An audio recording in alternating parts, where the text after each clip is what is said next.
Suami saya diam-diam membalik nama rumah pernikahan kami atas nama ibu mertua saya. Saya tidak membantah sepatah kata pun, hanya diam-diam berkemas dan pergi.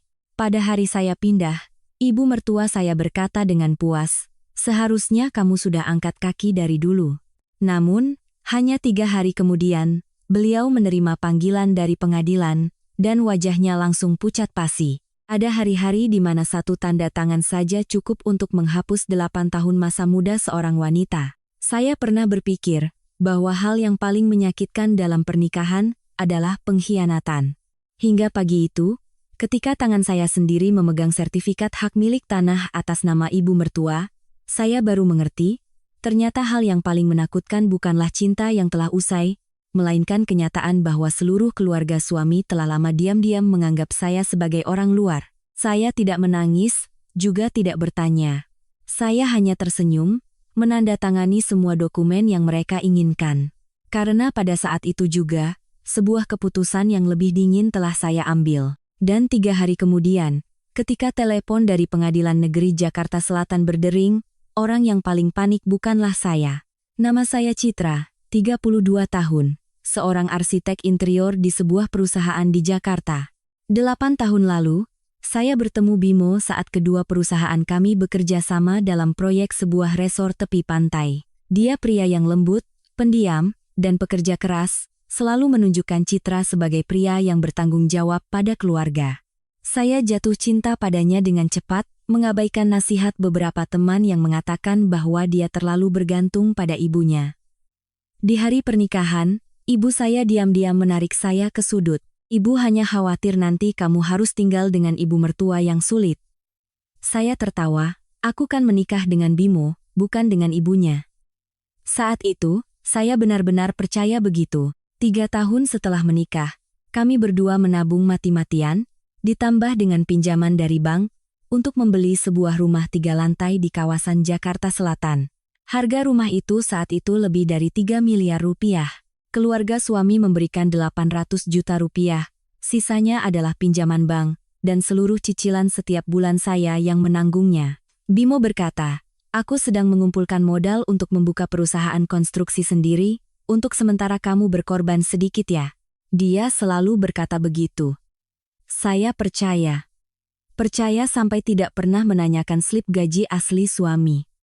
Percaya sampai semua pengeluaran rumah tangga saya yang membayar. Percaya sampai saat ibu mertua ingin merenovasi dapur, mengganti tangga, membeli perabotan kayu jati, saya menggigit bibir menahan diri, dan menggunakan uang tabungan. Saya pikir saya sedang membangun istana kami, ternyata saya hanya sedang mendekorasi aset milik orang lain.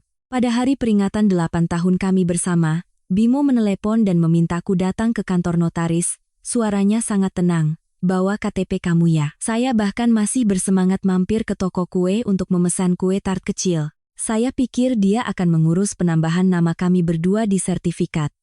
Saya bahkan sempat menyalahkan diri sendiri karena terlalu sering curiga padanya, sampai saya melangkah masuk ke ruang notaris. Ibu mertua saya, Bu Hartini, sudah duduk di sana. Beliau mengenakan kebaya berwarna ungu, wajahnya ceria seperti baru menang lotre. Di atas meja ada setumpuk berkas tebal yang disodorkan Bimo ke arah saya. "Tanda tangani ini." Saya membuka beberapa halaman, jantung saya serasa berhenti berdetak. Itu adalah akta hibah hak atas tanah. Penerima hibah adalah Ibu Hartini, ibu mertua saya. Saya mengangkat kepala menatap suami. "Jelaskan ini," Bimo menghindari tatapan saya.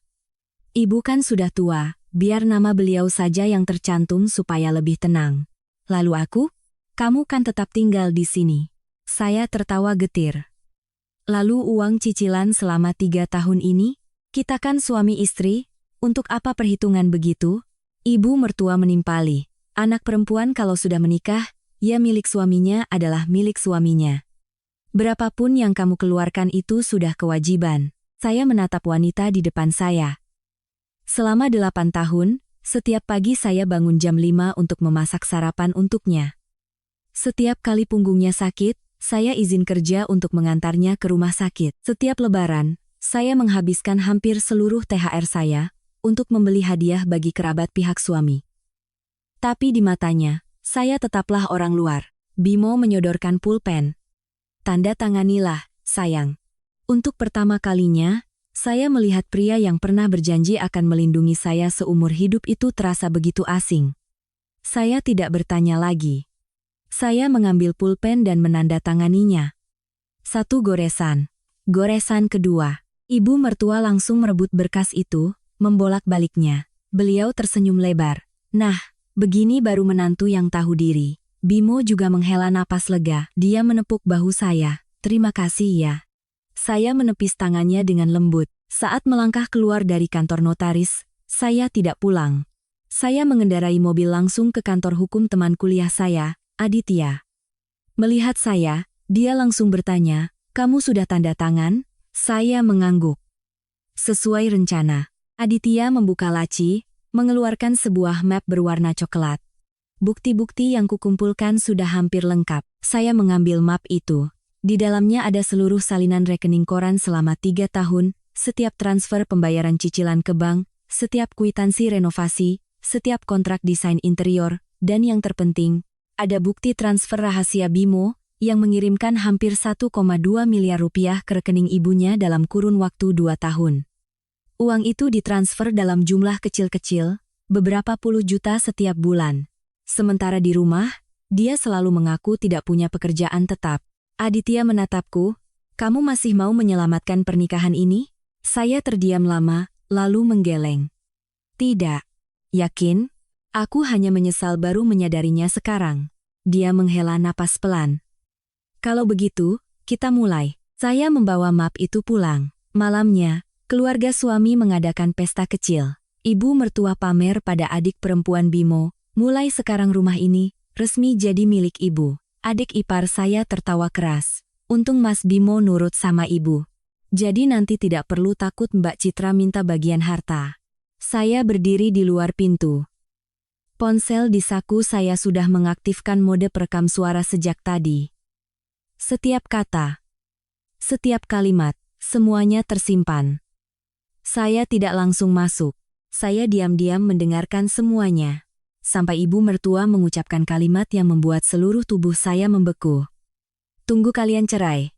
Nanti ibu jual rumah ini, uangnya dibagi untuk kalian berdua." Si Citra itu tidak ada urusannya lagi. Saya mendorong pintu dan masuk. Ruang tamu mendadak hening. Ibu mertua hanya melirikku. "Sudah pulang?" Saya tersenyum. "Iya Bu." Lalu saya diam-diam berjalan lurus ke kamar. Malam itu saya tidak menangis. Saya hanya duduk di tengah kamar yang saya desain sendiri. Memandangi setiap dinding, setiap gorden, setiap lampu tidur yang saya pilih. 8 tahun cinta, 3 tahun membangun, pada akhirnya hanya ditukar dengan kalimat, "Si Citra itu tidak ada urusannya lagi." Saya membuka ponsel dan mengirim pesan singkat pada Aditya, hanya 1 baris, "Besok ajukan gugatan."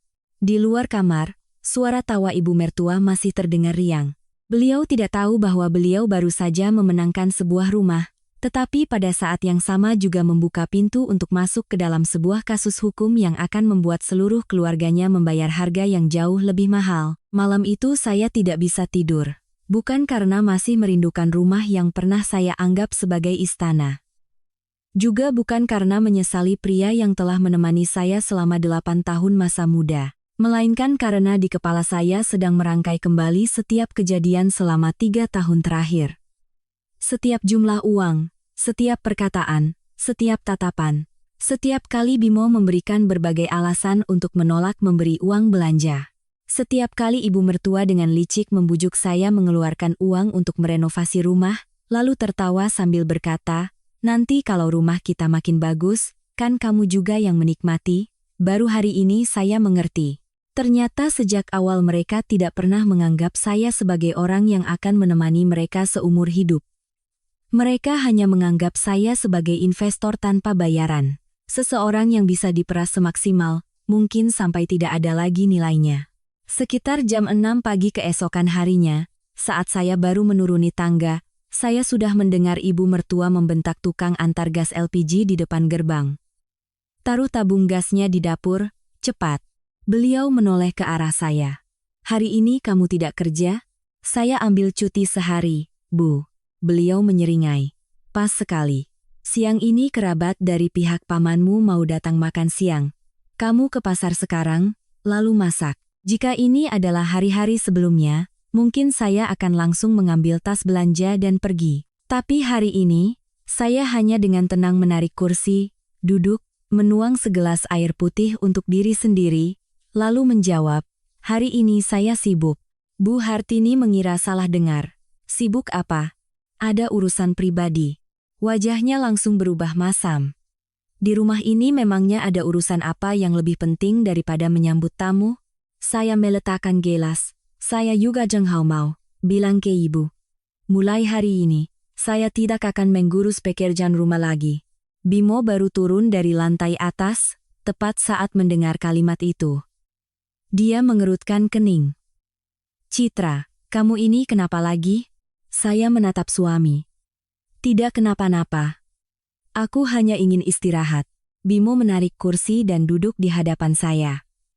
Sudah, jangan marah-marah seperti anak kecil. Soal kemarin kan sudah aku jelaskan. Kamu jelaskan apa? Hanya soal atas nama. Saya tersenyum.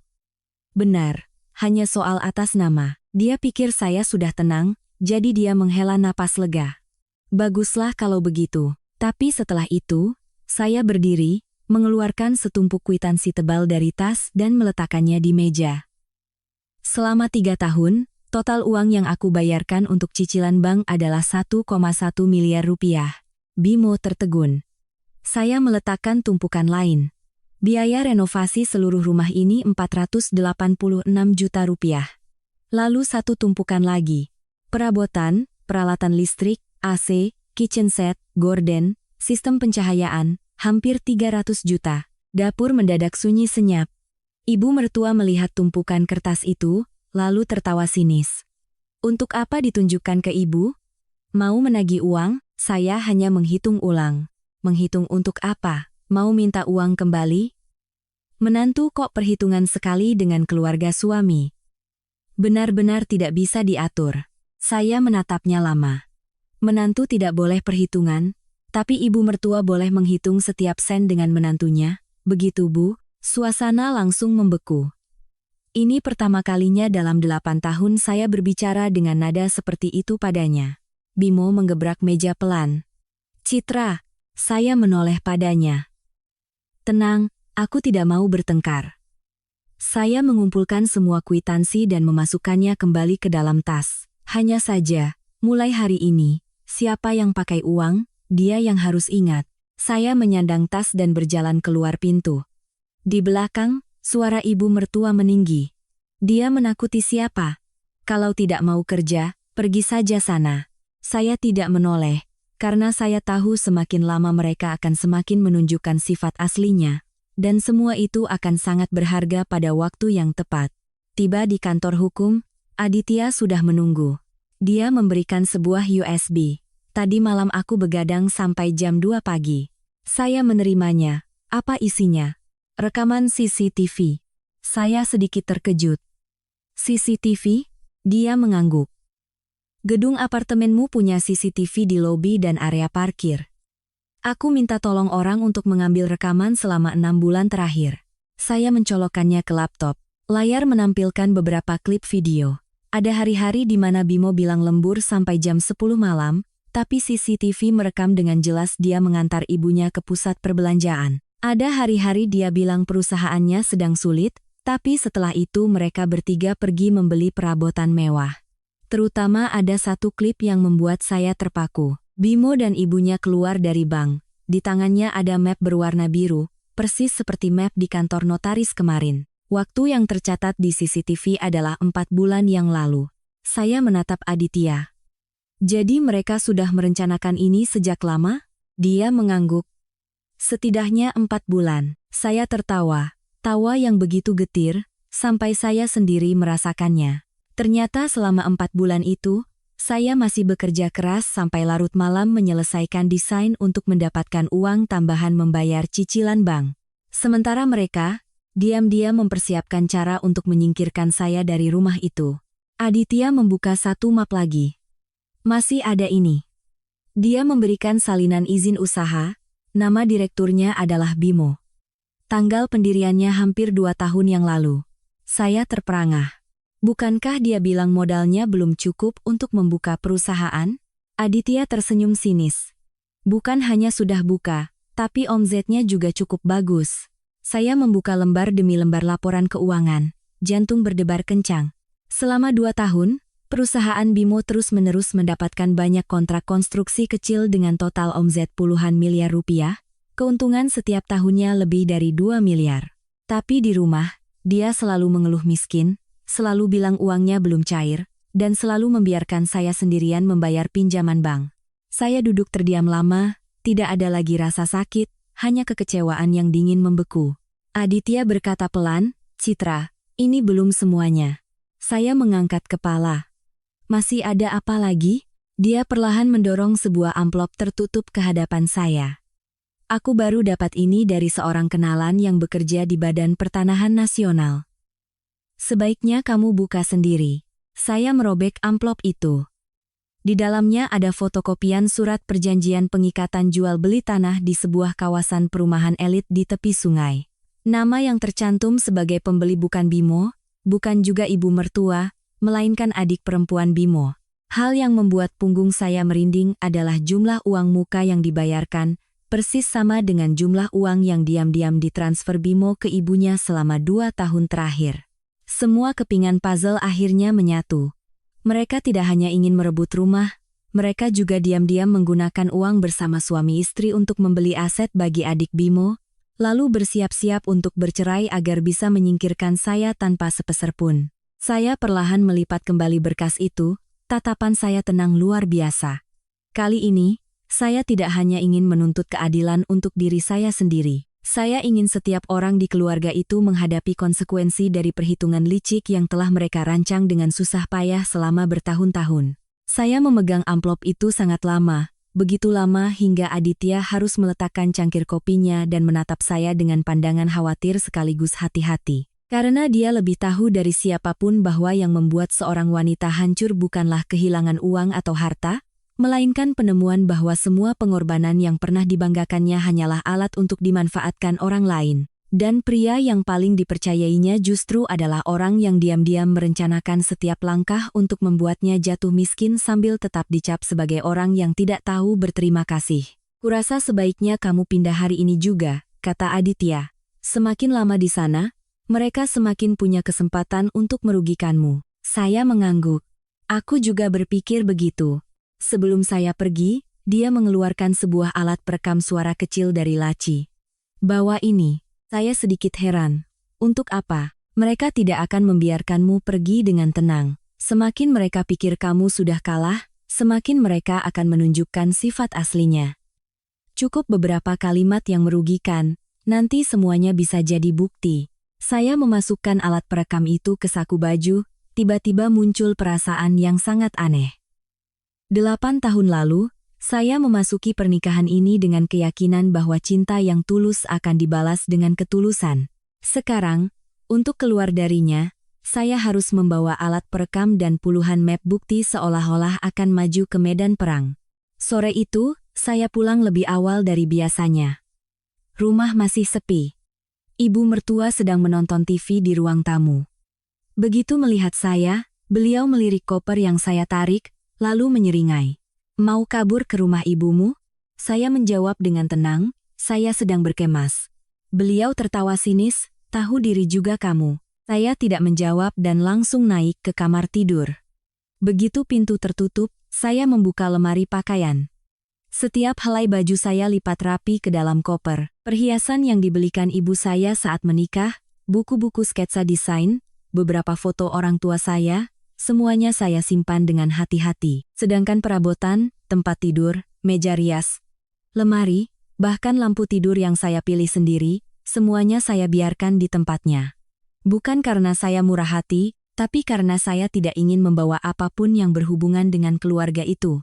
Saat sedang berkemas, pintu kamar terbuka. Bimo masuk. Dia melihat 2 koper lalu mengerutkan kening. "Kamu serius?" Saya terus melipat pakaian. "Kamu pikir aku bercanda?" Dia menghela napas. "Citra, hanya karena masalah rumah, kamu sampai segitunya." Saya tertawa. Hanya karena rumah, dia duduk di tepi ranjang. Kamu mau uang berapa? Nanti aku ganti. Saya berhenti. Uang dari mana? Dia terdiam. Saya menatap lurus ke matanya. Dari perusahaan konstruksimu? Raut wajah Bimo langsung berubah. Kamu dengar dari siapa? Saya tidak menjawab. Dia berdiri. Siapa yang menyelidiki aku? Jawab saja sendiri. Bimo terdiam. Beberapa detik yang singkat itu sudah cukup untuk memberitahu saya bahwa dugaan saya benar. Saya menutup resleting koper. Bimo, ini pertama kalinya setelah bertahun-tahun saya memanggil namanya tanpa embel-embel mas. Aku pernah berpikir miskin tidak apa-apa, asal kita berdua berjuang bersama.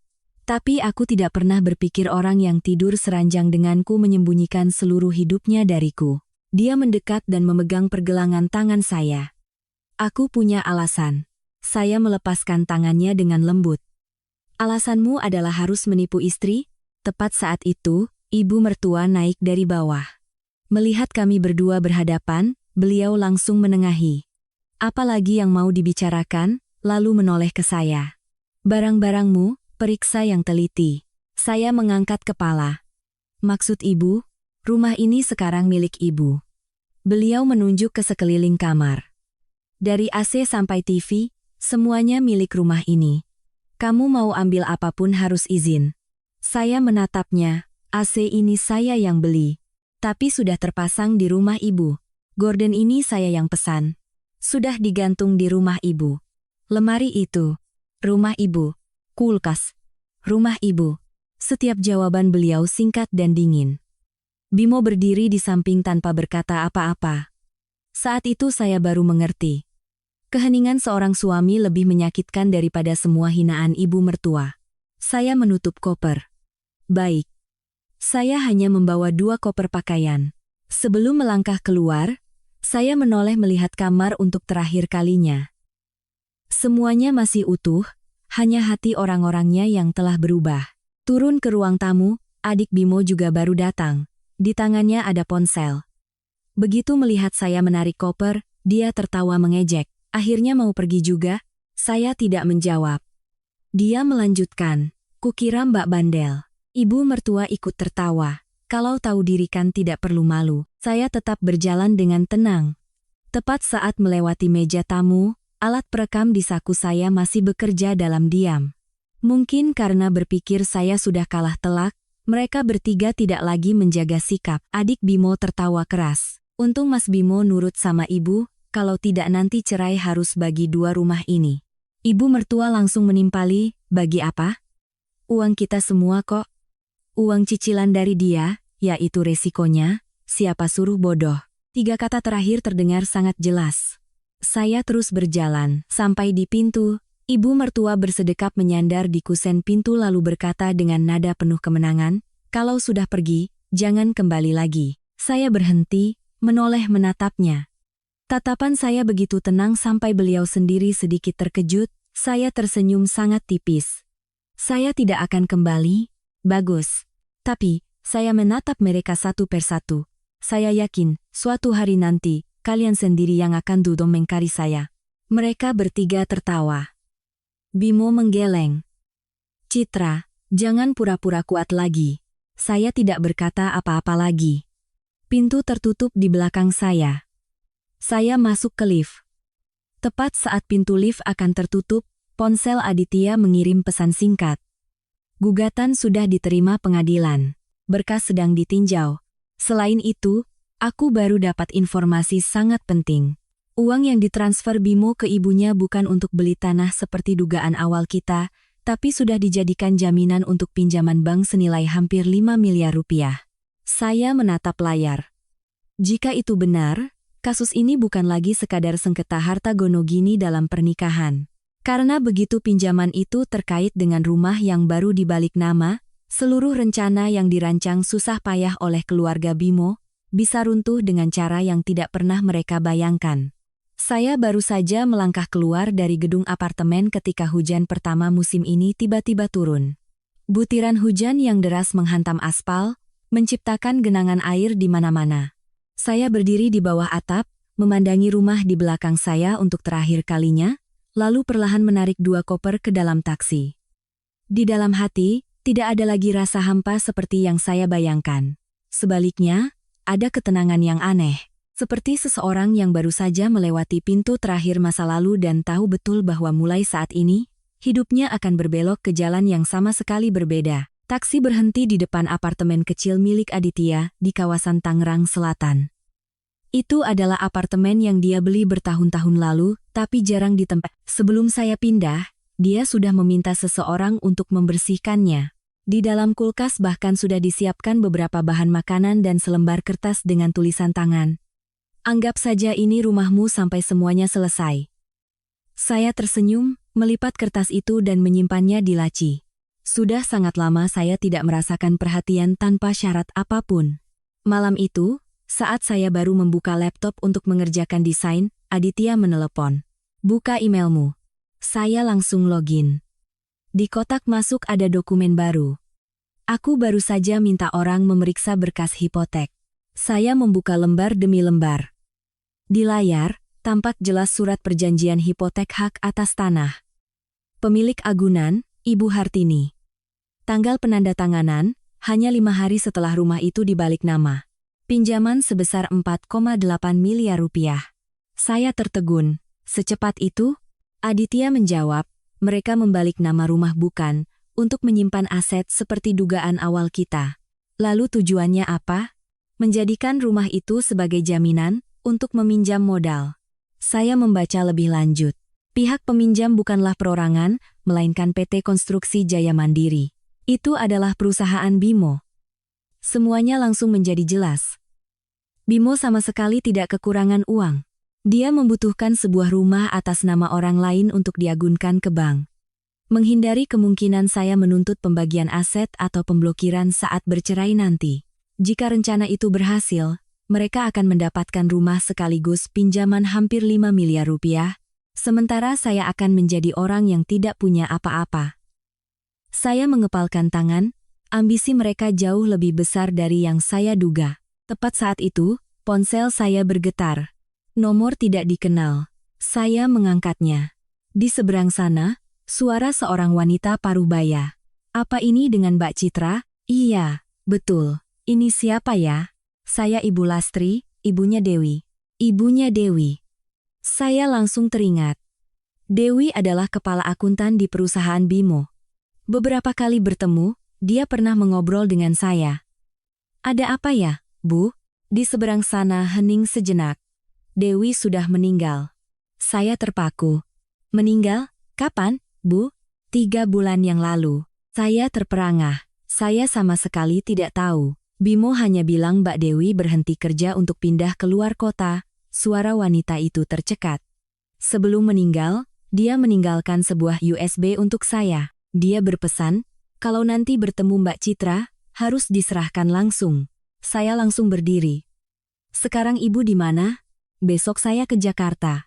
Saya membuat janji bertemu di sebuah kafe dekat Ancol. Sepanjang malam itu, saya hampir tidak bisa memejamkan mata. Jika Mbak Dewi meninggalkan USB untuk saya sebelum meninggal, pasti dia tahu sesuatu. Keesokan paginya, tepat jam 9, seorang wanita kurus berbaju coklat masuk ke kafe. Matanya merah bengkak. Beliau meletakkan sebuah USB perak yang sudah usang di hadapan saya. Anak saya bilang, ini hanya boleh saya serahkan langsung ke Mbak. Saya menerimanya dengan lembut.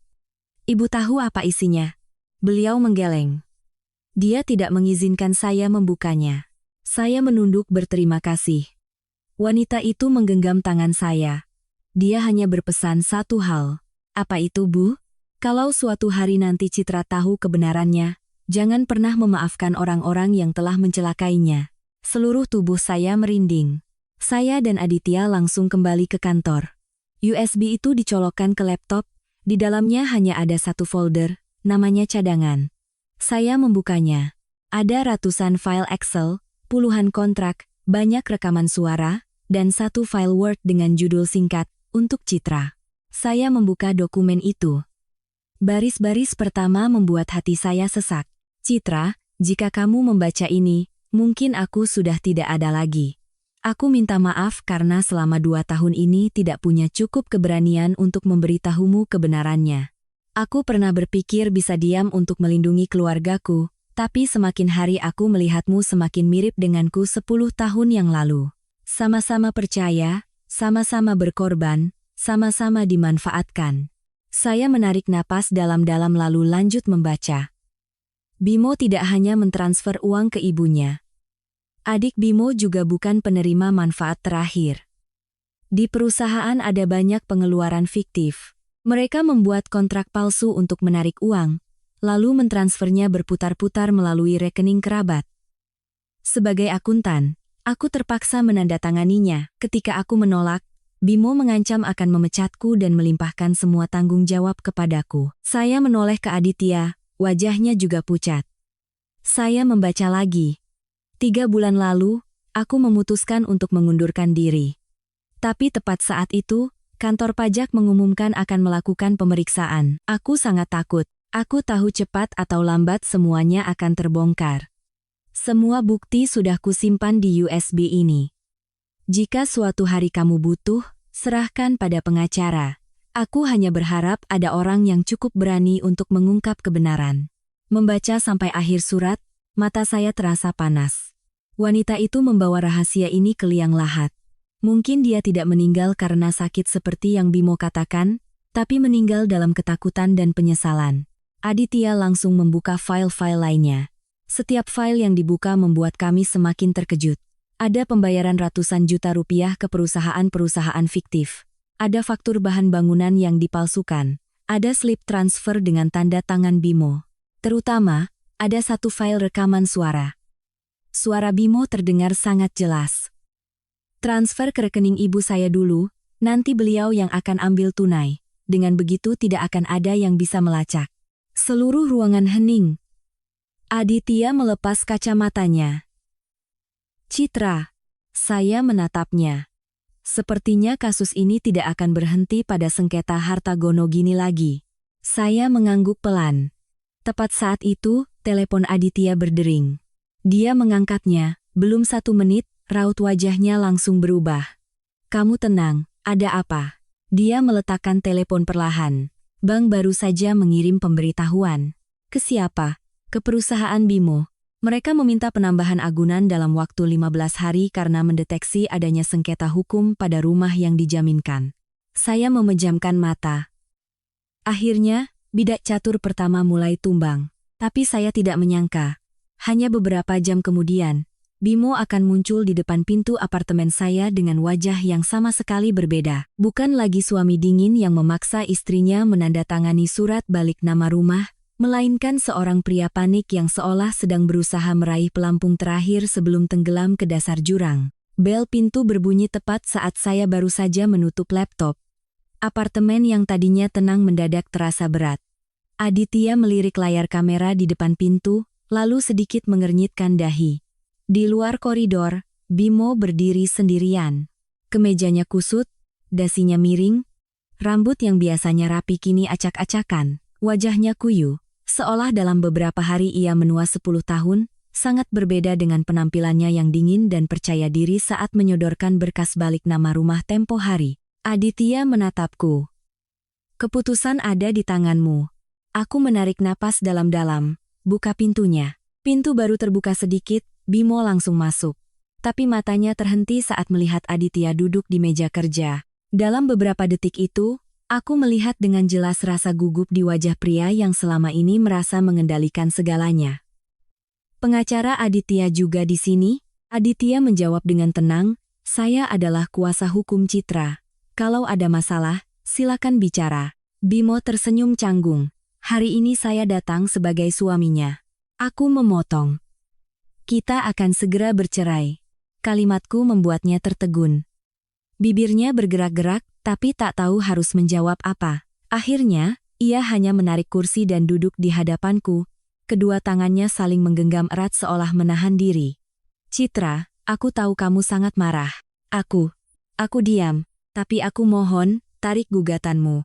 Aku menatap lurus ke matanya. Alasannya, Bimo menunduk sejenak, lalu berkata pelan, kalau kamu tidak menarik gugatan, bank akan menghentikan pencairan dana. Lalu, perusahaanku akan bangkrut. Aku tersenyum tipis. Apa hubungannya denganku? Bimo mengangkat kepala. Di perusahaan ada lebih dari 40 karyawan. Mereka punya keluarga, punya anak-anak.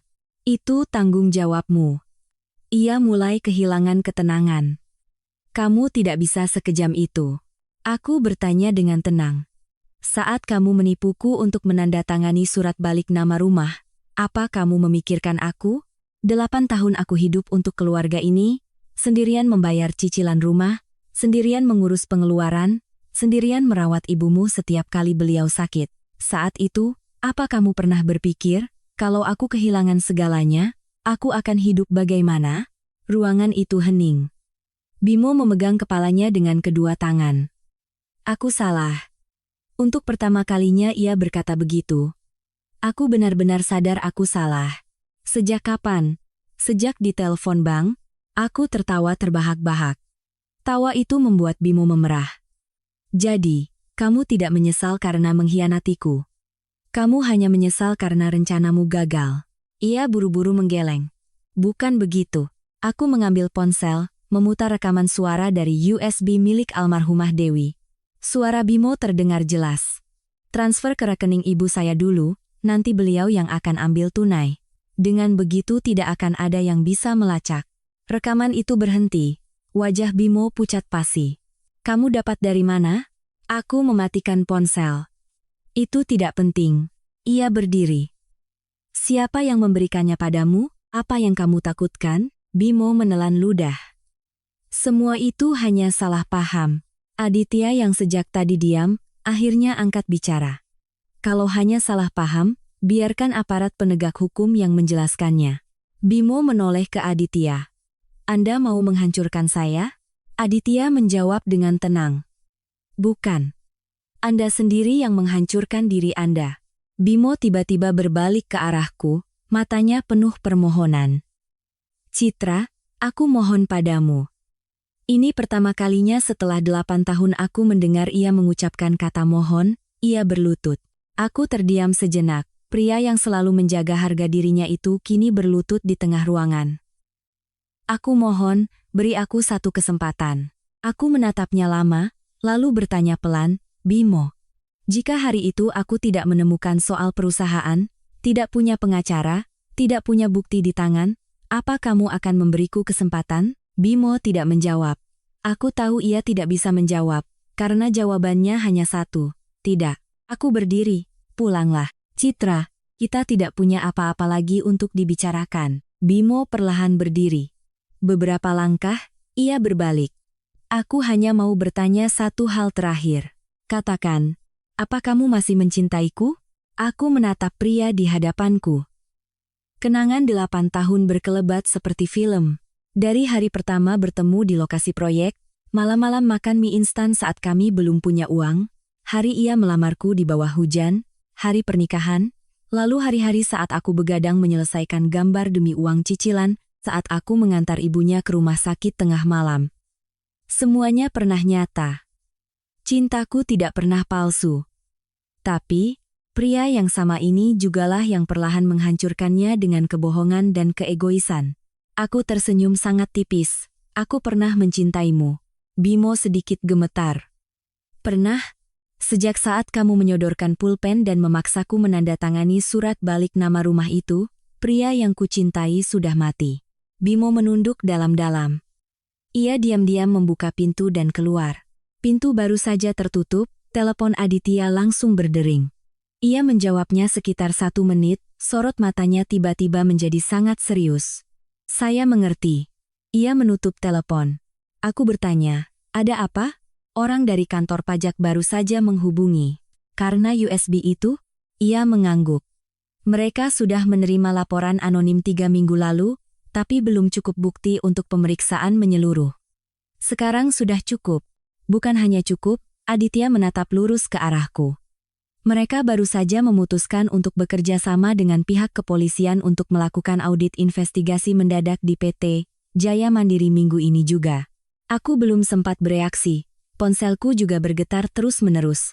Kali ini bukan Bimo, tapi adik perempuannya. Pesan pertama muncul, kamu menang. Pesan kedua, tapi kamu tahu tidak ibuku baru saja masuk rumah sakit? Pesan terakhir hanya satu baris. Kalau ibuku kenapa-kenapa, seumur hidup aku tidak akan memaafkanmu. Aku diam-diam meletakkan ponsel di meja. Aditya menatapku lalu berkata pelan, jangan biarkan kata-kata itu menggoyahkanmu. Aku mengangguk pelan, tapi di dalam hati muncul firasat aneh. Karena aku sangat mengenal Bu Hartini, seseorang yang selalu menempatkan keuntungan di atas segalanya, tidak akan mudah tumbang hanya karena menerima surat panggilan. Jika ia tiba-tiba masuk rumah sakit di saat seperti ini, sangat mungkin di baliknya ada rencana lain yang lebih berbahaya. Sebuah rencana yang tujuannya mungkin bukan lagi mempertahankan rumah, tapi mencari segala cara agar aku menarik gugatan sebelum seluruh rahasia keluarga mereka terbongkar. Malam itu aku hampir tidak bisa tidur. Bukan karena pesan penuh kebencian dari adik Bimo atau kabar Bu Hartini masuk rumah sakit, tapi karena firasatku mengatakan semua ini tidak akan berhenti pada sebuah perceraian atau sengketa harta biasa. Dokumen yang ditinggalkan almarhumah Dewi telah membuka sebuah kotak Pandora yang jauh lebih besar, dan semakin dalam aku melangkah, semakin aku sadar bahwa keluarga Bimo telah membangun sebuah jaring-jaring perhitungan selama bertahun-tahun. Di dalamnya, aku hanyalah bidak catur yang paling mudah, karena punya penghasilan stabil dan terlalu percaya. Keesokan paginya, saat aku baru tiba di kantor Aditya, ia sudah berdiri di depan pintu dengan wajah serius. Ada masalah. Aku meletakkan tas. Soal audit, ia menggeleng. Lebih cepat dari dugaan kita. Ia membuka laptop dan memutar layarnya ke arahku. Itu adalah salinan pemberitahuan dari bank. Pinjaman hampir 5 miliar rupiah itu telah dialihkan ke status pengawasan risiko karena timbulnya sengketa terkait aset jaminan. Bersamaan dengan itu, bank meminta PT Jaya Mandiri untuk menambah agunan atau membayar sebagian pinjaman lebih awal dalam waktu 15 hari. Aku membaca lalu mengangkat kepala. Bimo tidak akan sanggup. Aditya mengangguk. Benar. Perusahaan tidak punya arus kas. Ada, tapi tidak cukup. Ia membuka sebuah ringkasan. Mereka sedang mengalami keterlambatan pembayaran dari beberapa klien, sementara harus membayar gaji karyawan dan biaya material. Aku menghela napas. Jika Bimo tidak serakah, rumah itu masih menjadi aset bersama yang sah, dan akan ada banyak cara penyelesaian. Tapi perhitungannya sendirilah yang mendorongnya ke jalan buntu. Tepat saat itu, teleponku berdering. Nomor telepon kantor. Aku menjawab, halo. Apa benar ini dengan Ibu Citra? Iya, betul. Saya perawat dari Rumah Sakit Pusat Pertamina. Aku sedikit terkejut. Ada apa ya? Saat ini Ibu Hartini ingin bertemu dengan Ibu. Aku terdiam sejenak. Beliau sudah siuman? Iya. Beliau terus-menerus meminta untuk menelepon Ibu. Aku menatap Aditya. Ia hanya berkata pelan. Kalau kamu pergi, aku ikut. 1 jam kemudian, kami tiba di rumah sakit. Bu Hartini terbaring di ranjang, wajahnya lebih pucat, tapi sorot matanya tetap tajam. Begitu melihatku masuk, ia langsung menyuruh adik Bimo keluar. Ruangan itu hanya menyisakan kami bertiga. Ia menatapku lama. Duduklah. Aku tetap berdiri. Ibu ada perlu apa? Katakan saja. Ia menghela napas. Selama ini, Ibu tidak memperlakukanmu dengan baik. Ini pertama kalinya aku mendengar ia mengakuinya. Tapi entah kenapa, hatiku tidak tersentuh sama sekali. Ibu minta maaf, aku tetap diam. Ia melanjutkan, Ibu sudah tua. Ibu hanya ingin keluarga ini damai. Aku menatap lurus ke matanya. Kalau ingin damai, kenapa Ibu mau menerima balik nama rumah itu? Kenapa Ibu setuju rumah itu diagunkan? Ia mencengkeram selimut. Ibu tidak mengerti hukum. Aku tersenyum tipis. Orang yang tidak mengerti hukum bisa menandatangani perjanjian pinjaman hampir 5 miliar rupiah? Ruangan itu hening. Bu Hartini menunduk. Sesaat kemudian ia berbisik, Bimo bilang hanya beberapa bulan akan lunas. Aku tidak bertanya soal itu, aku berkata dengan tenang. Aku hanya ingin tahu, siapa yang punya ide untuk membalik nama rumah itu. Ia mengangkat kepala. Matanya untuk pertama kali menunjukkan keraguan. Ibu. Tepat saat itu, pintu tiba-tiba terbuka. Bimo masuk. Cukup. Ia menatapku. Jangan paksa Ibu lagi. Aku menoleh. Aku hanya bertanya kebenaran. Bimo berdiri di depan ranjang.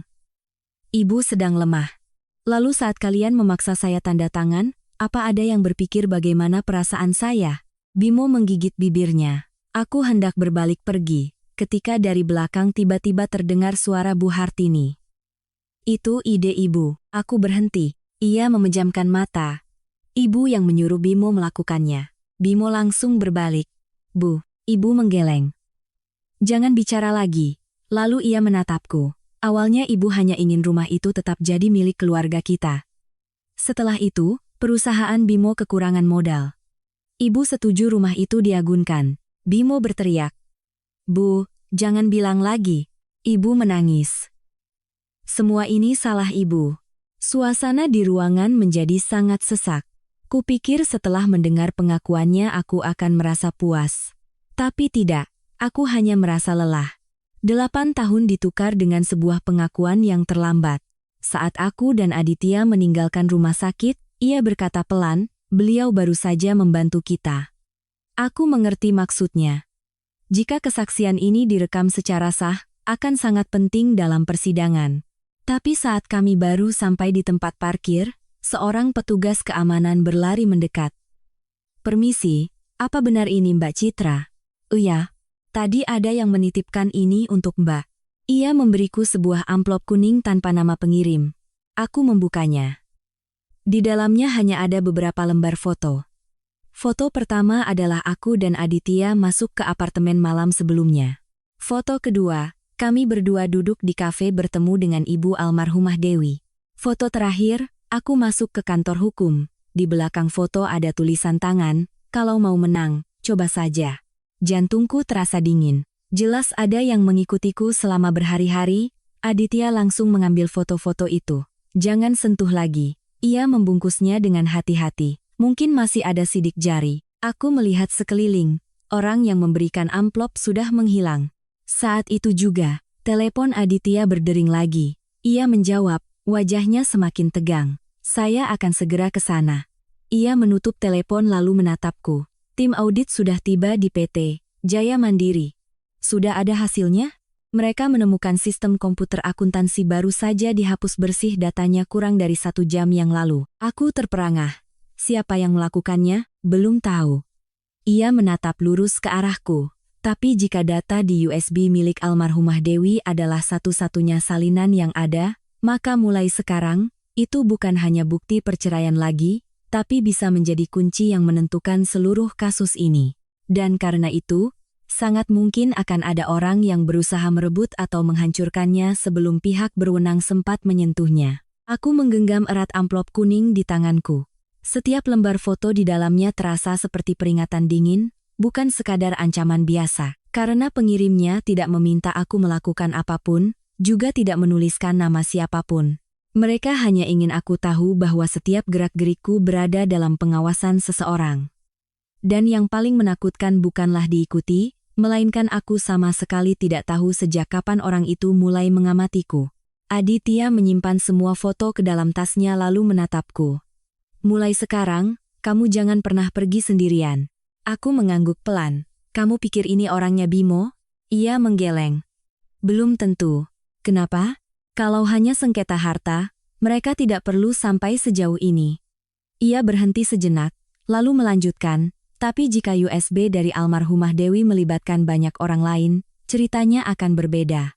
Kalimat itu membuatku tanpa sadar teringat pada daftar pengeluaran fiktif, perusahaan-perusahaan di atas kertas, dan aliran dana yang berputar-putar melalui banyak rekening yang baru kami lihat kemarin. Jelas, kasus ini telah melampaui lingkup sebuah keluarga. Sore itu juga, aku dan Aditya membawa seluruh salinan data untuk diserahkan sesuai prosedur kepada pihak berwenang. Sedangkan USB aslinya disegel dengan hati-hati di brankas kantor hukum. Sebelum pergi, ia bahkan membuat beberapa salinan terenkripsi lagi dan menyimpannya di perangkat berbeda untuk berjaga-jaga. Ia menatapku lalu tersenyum tipis. Sekarang, meskipun ada yang berhasil mendapatkan USB itu, sudah tidak ada artinya lagi. Aku menghela napas lega.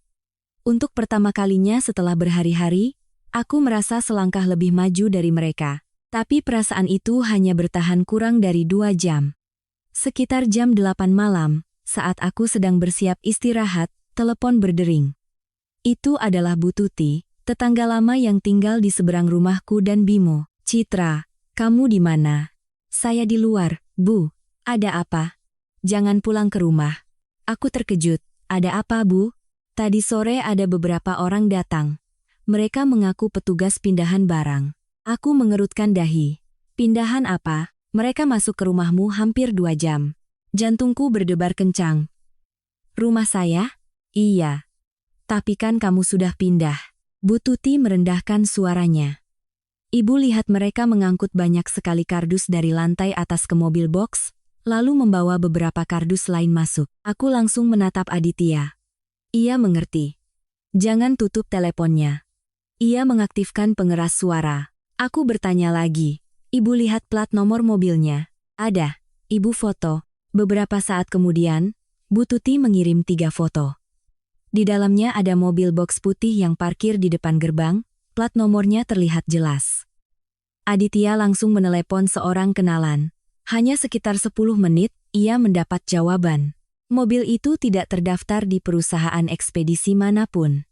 Mobil itu atas nama sebuah perusahaan penyewaan gudang di pinggir kota. Aku menatapnya. Mereka sedang apa? Ia termenung. Bisa jadi memindahkan dokumen, bisa juga aset, atau memusnahkan bukti. Saat itu juga, teleponku bergetar lagi. Kali ini Bimo. Aku ragu sejenak, lalu mengangkatnya. Di seberang sana sangat berisik. Citra, kamu di dekat rumah? Tidak. Jangan pulang. Aku mengerutkan dahi. Kenapa? Bimo terengah-engah. Aku tidak bisa jelaskan. Sekarang ada orang di rumah. Siapa? Ia merendahkan suaranya. Bukan orangku. Aku dan Aditya saling pandang. Bimo melanjutkan, aku juga sedang dalam perjalanan pulang. Kamu tidak tahu mereka siapa? Tidak. Lalu kenapa kamu tahu? Karena ibuku baru saja menelepon. Aku menggenggam telepon. Ibumu bilang apa? Beliau bilang, ada orang datang mengambil berkas. Berkas apa? Beliau tidak tahu. Telepon tiba-tiba terputus. Aku menelepon balik, tidak tersambung. Aditya langsung berdiri. Ayo pergi. Mobil melaju kencang menuju rumah lama. Dari kejauhan, kami sudah melihat banyak orang di depan gerbang.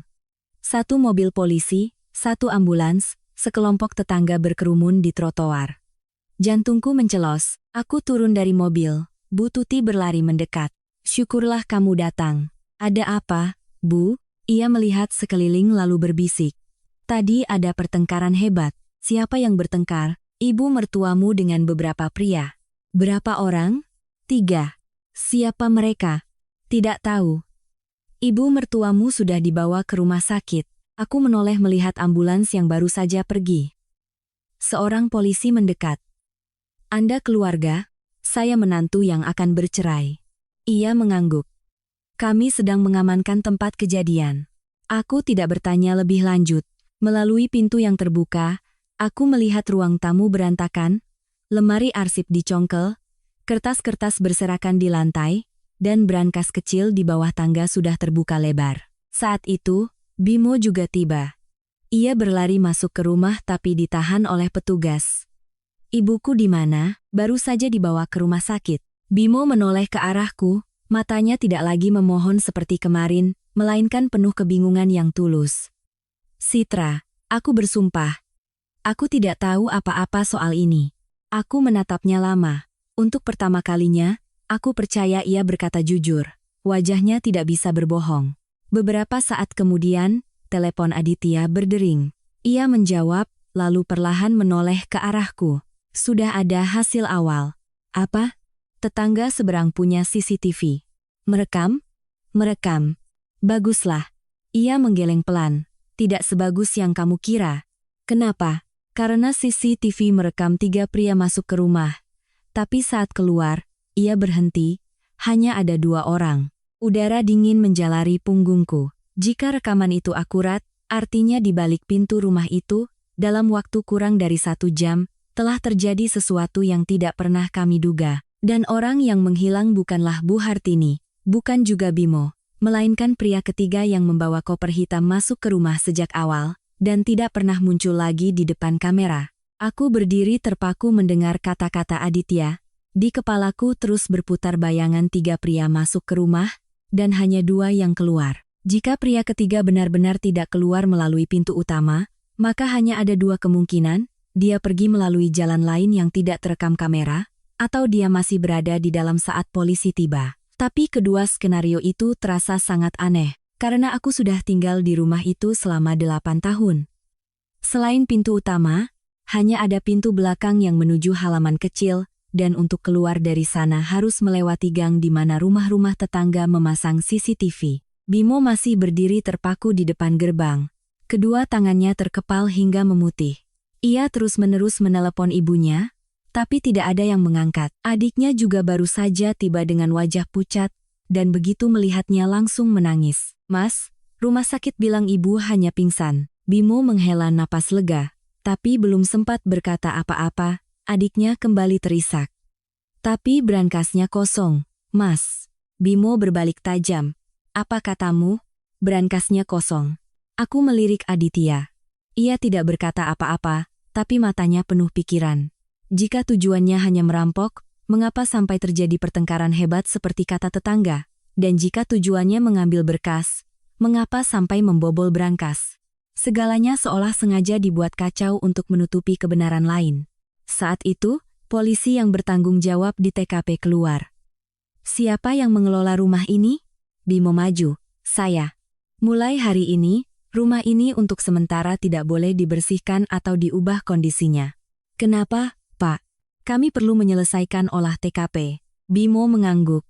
Aku hendak berbalik, tapi petugas itu memanggilku. "Anda Ibu Citra, kan?" "Iya, Pak. Kami perlu Anda mengkonfirmasi beberapa informasi terkait kepemilikan rumah dan kapan Anda pindah." Aku bekerja sama dan menjawab semuanya. Setelah mencatat, ia bertanya lagi, "Apa Anda tahu di dalam rumah pernah disimpan berkas akuntansi atau dokumen perusahaan?" Aku menggeleng.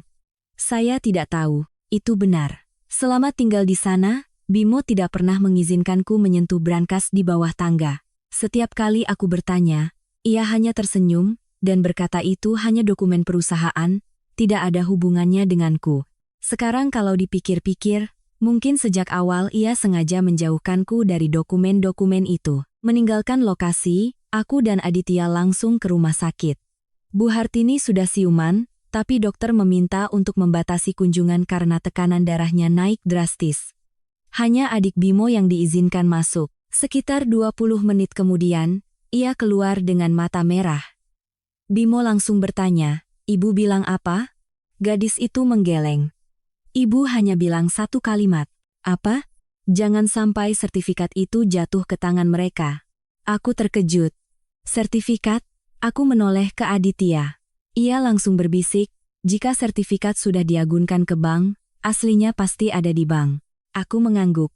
Lalu apa yang beliau maksud? Ia juga diam. Jelas, Bu Hartini merujuk pada dokumen lain, atau ada dokumen penting yang belum kami ketahui. Sore itu, saat kembali ke kantor hukum, Aditya menerima telepon dari kenalannya yang memeriksa CCTV. Ia mengaktifkan pengeras suara.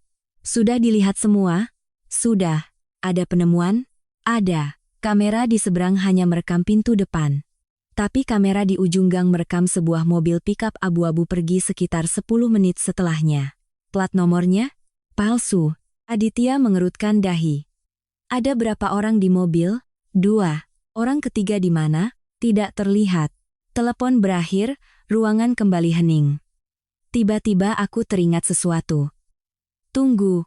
Aditya menatapku. "Kamu ingat apa? Rumah lama itu punya loteng." Ia sedikit terkejut. "Loteng? Kukira hanya untuk gudang." "Memang untuk gudang," aku berkata pelan. "Tapi ada satu pintu yang terhubung ke atap." Aditya langsung membuka denah rumah yang pernah kusimpan. Setelah beberapa menit, ia mengangguk.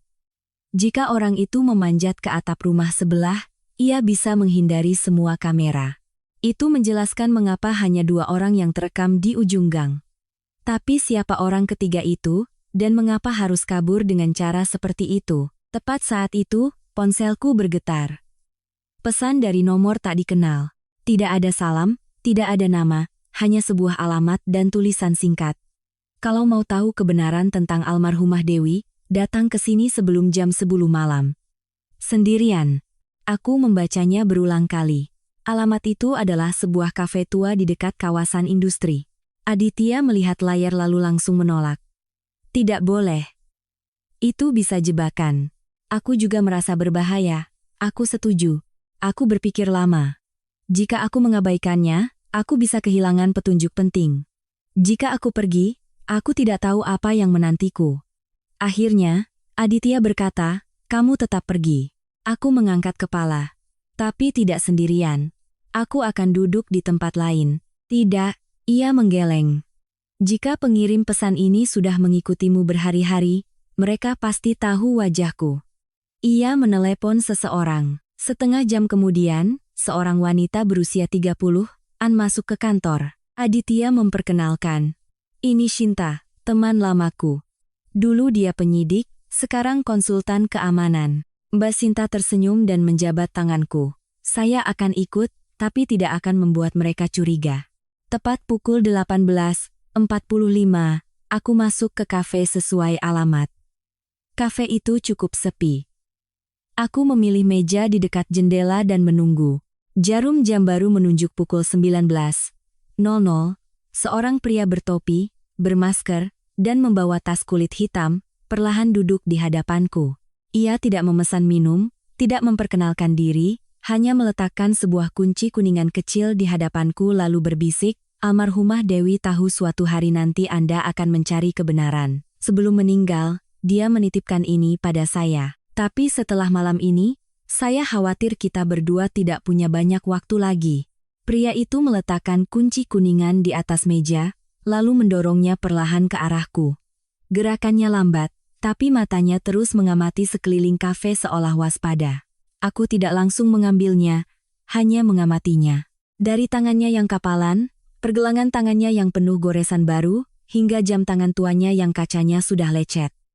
Semua menunjukkan ia bukan tipe orang yang terbiasa bernegosiasi dengan kata-kata, melainkan orang yang sudah melalui banyak benturan dan benar-benar sedang ketakutan. Saya harus memanggil Anda siapa? Ia menjawab pelan, nama tidak penting. Saya perlu tahu dengan siapa saya bicara. Ia terdiam sejenak.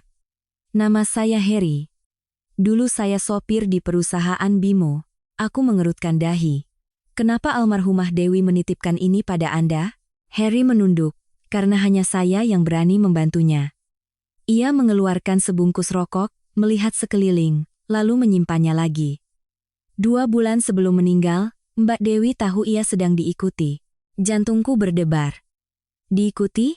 Harry mengangguk. Awalnya ia pikir hanya perasaan, tapi kemudian beberapa kali pulang, ia melihat ada mobil yang membuntutinya. Ia takut. Takut apa? Harry menatap lurus ke mataku. Takut tidak punya cukup bukti. Mbak Dewi bilang, kalau hanya melapor dengan kata-kata, tidak akan ada yang percaya. Jadi ia diam-diam menyalin semua data. Saya sudah punya USB-nya. Harry menggeleng. USB itu hanya sebagian. Aku tertegun. Masih ada lagi? Ia menunjuk kunci itu. Gudang penyimpanan. Gudang apa? Kotak deposit di bank. Aku melihat kunci kecil itu. Apa isinya? Saya tidak pernah membukanya. Tapi saya yang mengantar Mbak Dewi ke sana. Jantungku berdetak lebih cepat. Apa yang dia katakan saat itu? Harry perlahan mengingat. Dia bilang, jika nanti terjadi sesuatu, kunci ini hanya boleh diserahkan pada orang bernama Citra. Aku terdiam. Mbak Dewi sudah mempersiapkan segalanya sejak lama. Harry mengeluarkan amplop kecil dari tasnya. Ini surat tanda terimanya. Aku membukanya. Itu adalah slip sewa kotak deposit di sebuah bank komersial besar di Jakarta. Nama penyewa adalah Dewi. Nama penerima kuasa adalah Citra. Aku mengangkat kepala dengan heran. Kenapa saya? Harry tersenyum sedih. Dia bilang, di dunia ini, hanya Anda yang punya cukup motivasi untuk mengejar kebenaran sampai akhir. Aku belum sempat berkata apa-apa, telepon Harry berdering. Ia melihat layar, wajahnya langsung berubah. Halo, di seberang sana bicara sangat cepat. Harry hanya menjawab, saya tahu. Ia menutup telepon dan berdiri.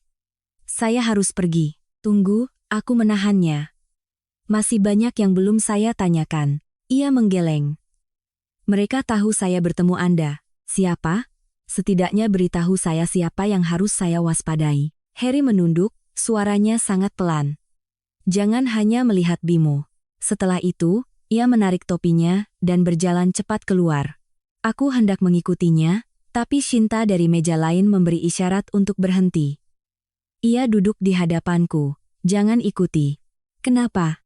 Jika benar seperti yang dia katakan, mungkin sekarang ada yang mengawasi kita berdua. Aku melihat keluar. Harry baru saja menyeberang jalan. Tiba-tiba, sebuah motor melaju kencang, orang yang dibonceng tiba-tiba menjamret tas Harry. Ia refleks menahannya, mereka tarik-menarik beberapa detik, motor itu oleng lalu tancap gas. Harry jatuh ke aspal. Aku langsung berlari keluar. Mas Harry, ia menopang tubuhnya. Darah mengalir dari sikunya. Tasnya masih ada. Ia melihatku lalu menggeleng. Jangan bantu saya. Ia berdiri cepat dan lari ke gang terdekat, menghilang. Shinta menarikku. Dia sengaja menghilangkan jejak. Aku hanya bisa terpaku. 10 menit kemudian, aku dan Shinta kembali ke kantor Aditya. Ia sudah menunggu. Setelah mendengar ceritaku, ia langsung memeriksa slip sewa. Tanggal penyewaan lebih dari 3 bulan yang lalu. Kapan kita bisa mengambilnya? Besok pagi. Malam itu aku hampir tidak bisa tidur. Terus teringat kata-kata terakhir Harry, jangan hanya melihat Bimo.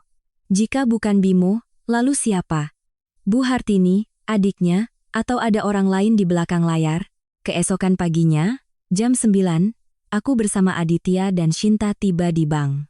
Setelah memeriksa identitas dan surat kuasa yang disiapkan almarhumah Dewi, kami diantar ke ruang khusus. Sebuah kotak deposit abu-abu dikeluarkan. Manajer meletakkan kunci di meja. Silakan Bu. Aku memegang kunci kuningan itu, tanganku sedikit gemetar. Kunci terbuka. Di dalamnya bukan emas atau uang, hanya sebuah kotak dokumen biru yang disegel. Aku membukanya. Di tumpukan paling atas ada sebuah buku catatan dengan tulisan tangan Dewi, jurnal kerja. Di bawahnya ada banyak kontrak asli berstempel, slip transfer, sebuah hard disk eksternal, dan terakhir sebuah amplop besar bertuliskan, hanya dibuka saat semua orang hadir. Aku bingung. Semua orang? Aditya juga mengerutkan dahi. Saat itu, telepon Shinta berdering.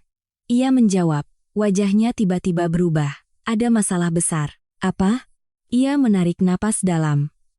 Harry baru saja kecelakaan lalu lintas di jalan tol keluar kota. Parah? Shinta menatapku. Yang aneh, di TKP, mobilnya seperti sengaja didorong oleh truk ke pembatas jalan. Tapi sebelum dibawa ke ambulans, ia hanya sempat mengatakan satu kalimat pada warga. Kalimat apa? Shinta menjawab perlahan. Di dalam amplop coklat, ada nama dalang di balik semua ini. Aku langsung melihat ke dalam kotak. Benar saja. Di dasar kotak, ada sebuah amplop coklat yang tadi tidak kuperhatikan. Aku menatap amplop coklat di dasar kotak itu, di kepalaku terus terngiang kata-kata terakhir Harry sebelum kecelakaan, bahwa nama dalang di balik semua ini ada di dalamnya. Ruang tamu bank yang sunyi membuatku bisa mendengar detak jantungku sendiri. Aditya menepuk bahuku. Apapun isinya, kita harus membukanya di hadapan perwakilan bank untuk menjaga integritas dokumen. Aku mengangguk, menarik napas dalam, lalu perlahan membuka segel yang masih utuh. Di dalamnya bukan hanya selembar kertas, tapi setumpuk berkas. Halaman pertama adalah fotokopi izin usaha PT, Jaya Mandiri. Aku sudah pernah melihatnya, tapi di bawahnya, ada lampiran perubahan pemegang saham internal yang tidak pernah dipublikasikan. Aku membukanya. Dalam daftar penyetor modal, selain Bimo, ada satu nama yang membuat aku dan Aditya tertegun. Bapak Hartono. Aku belum pernah mendengar Bimo menyebut nama ini. Aditya mengambil berkas itu, bukan hanya menyetor modal, ia menunjuk baris terakhir. Beliau adalah pemegang saham mayoritas. Aku terperangah. Lalu kenapa Bimo selalu bilang perusahaan itu miliknya? Karena di surat izin usaha, Bimo adalah direktur utama, sedangkan kepemilikan saham diatur dalam lampiran internal. Aku terus membuka halaman berikutnya. Ada notulen rapat, perjanjian pinjaman, dan puluhan bukti transfer antara PT Jaya Mandiri dengan perusahaan lain bernama PT Mitra Sejati. Yang menarik, Direktur PT Mitra Sejati juga adalah Bapak Hartono. Shinta yang berdiri di belakangku berkata pelan, nama ini tidak asing. Pernah dengar? Ia berpikir sejenak. Sepertinya dulu pernah terkait kasus faktur pajak fiktif, tapi kemudian tidak cukup bukti. Aditya langsung mencari di internet.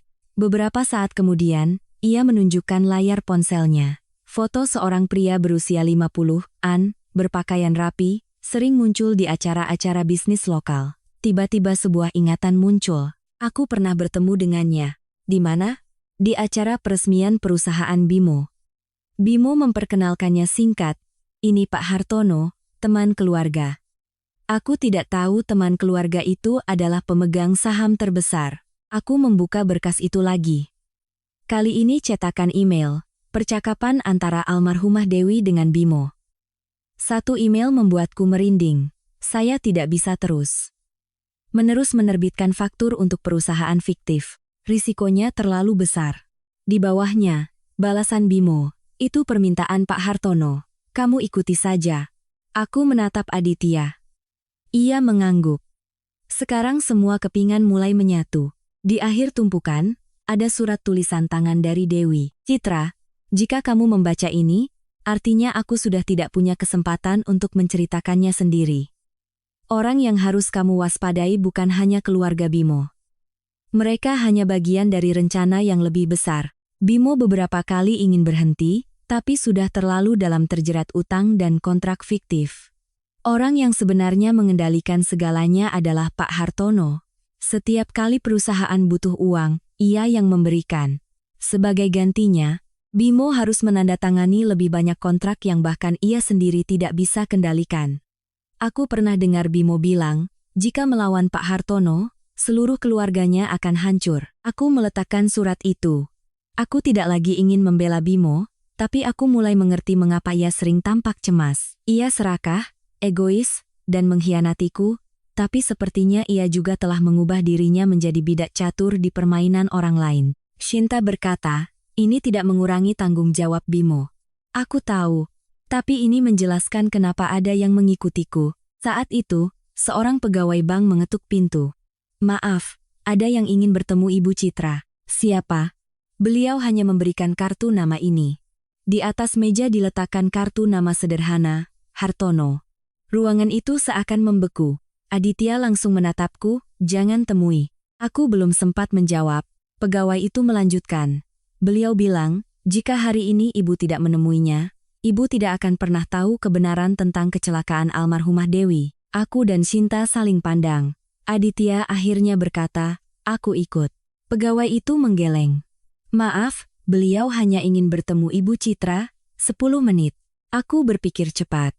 Jika menolak, aku bisa kehilangan petunjuk. Jika setuju, aku akan bertemu dengan orang yang diperingatkan oleh Dewi.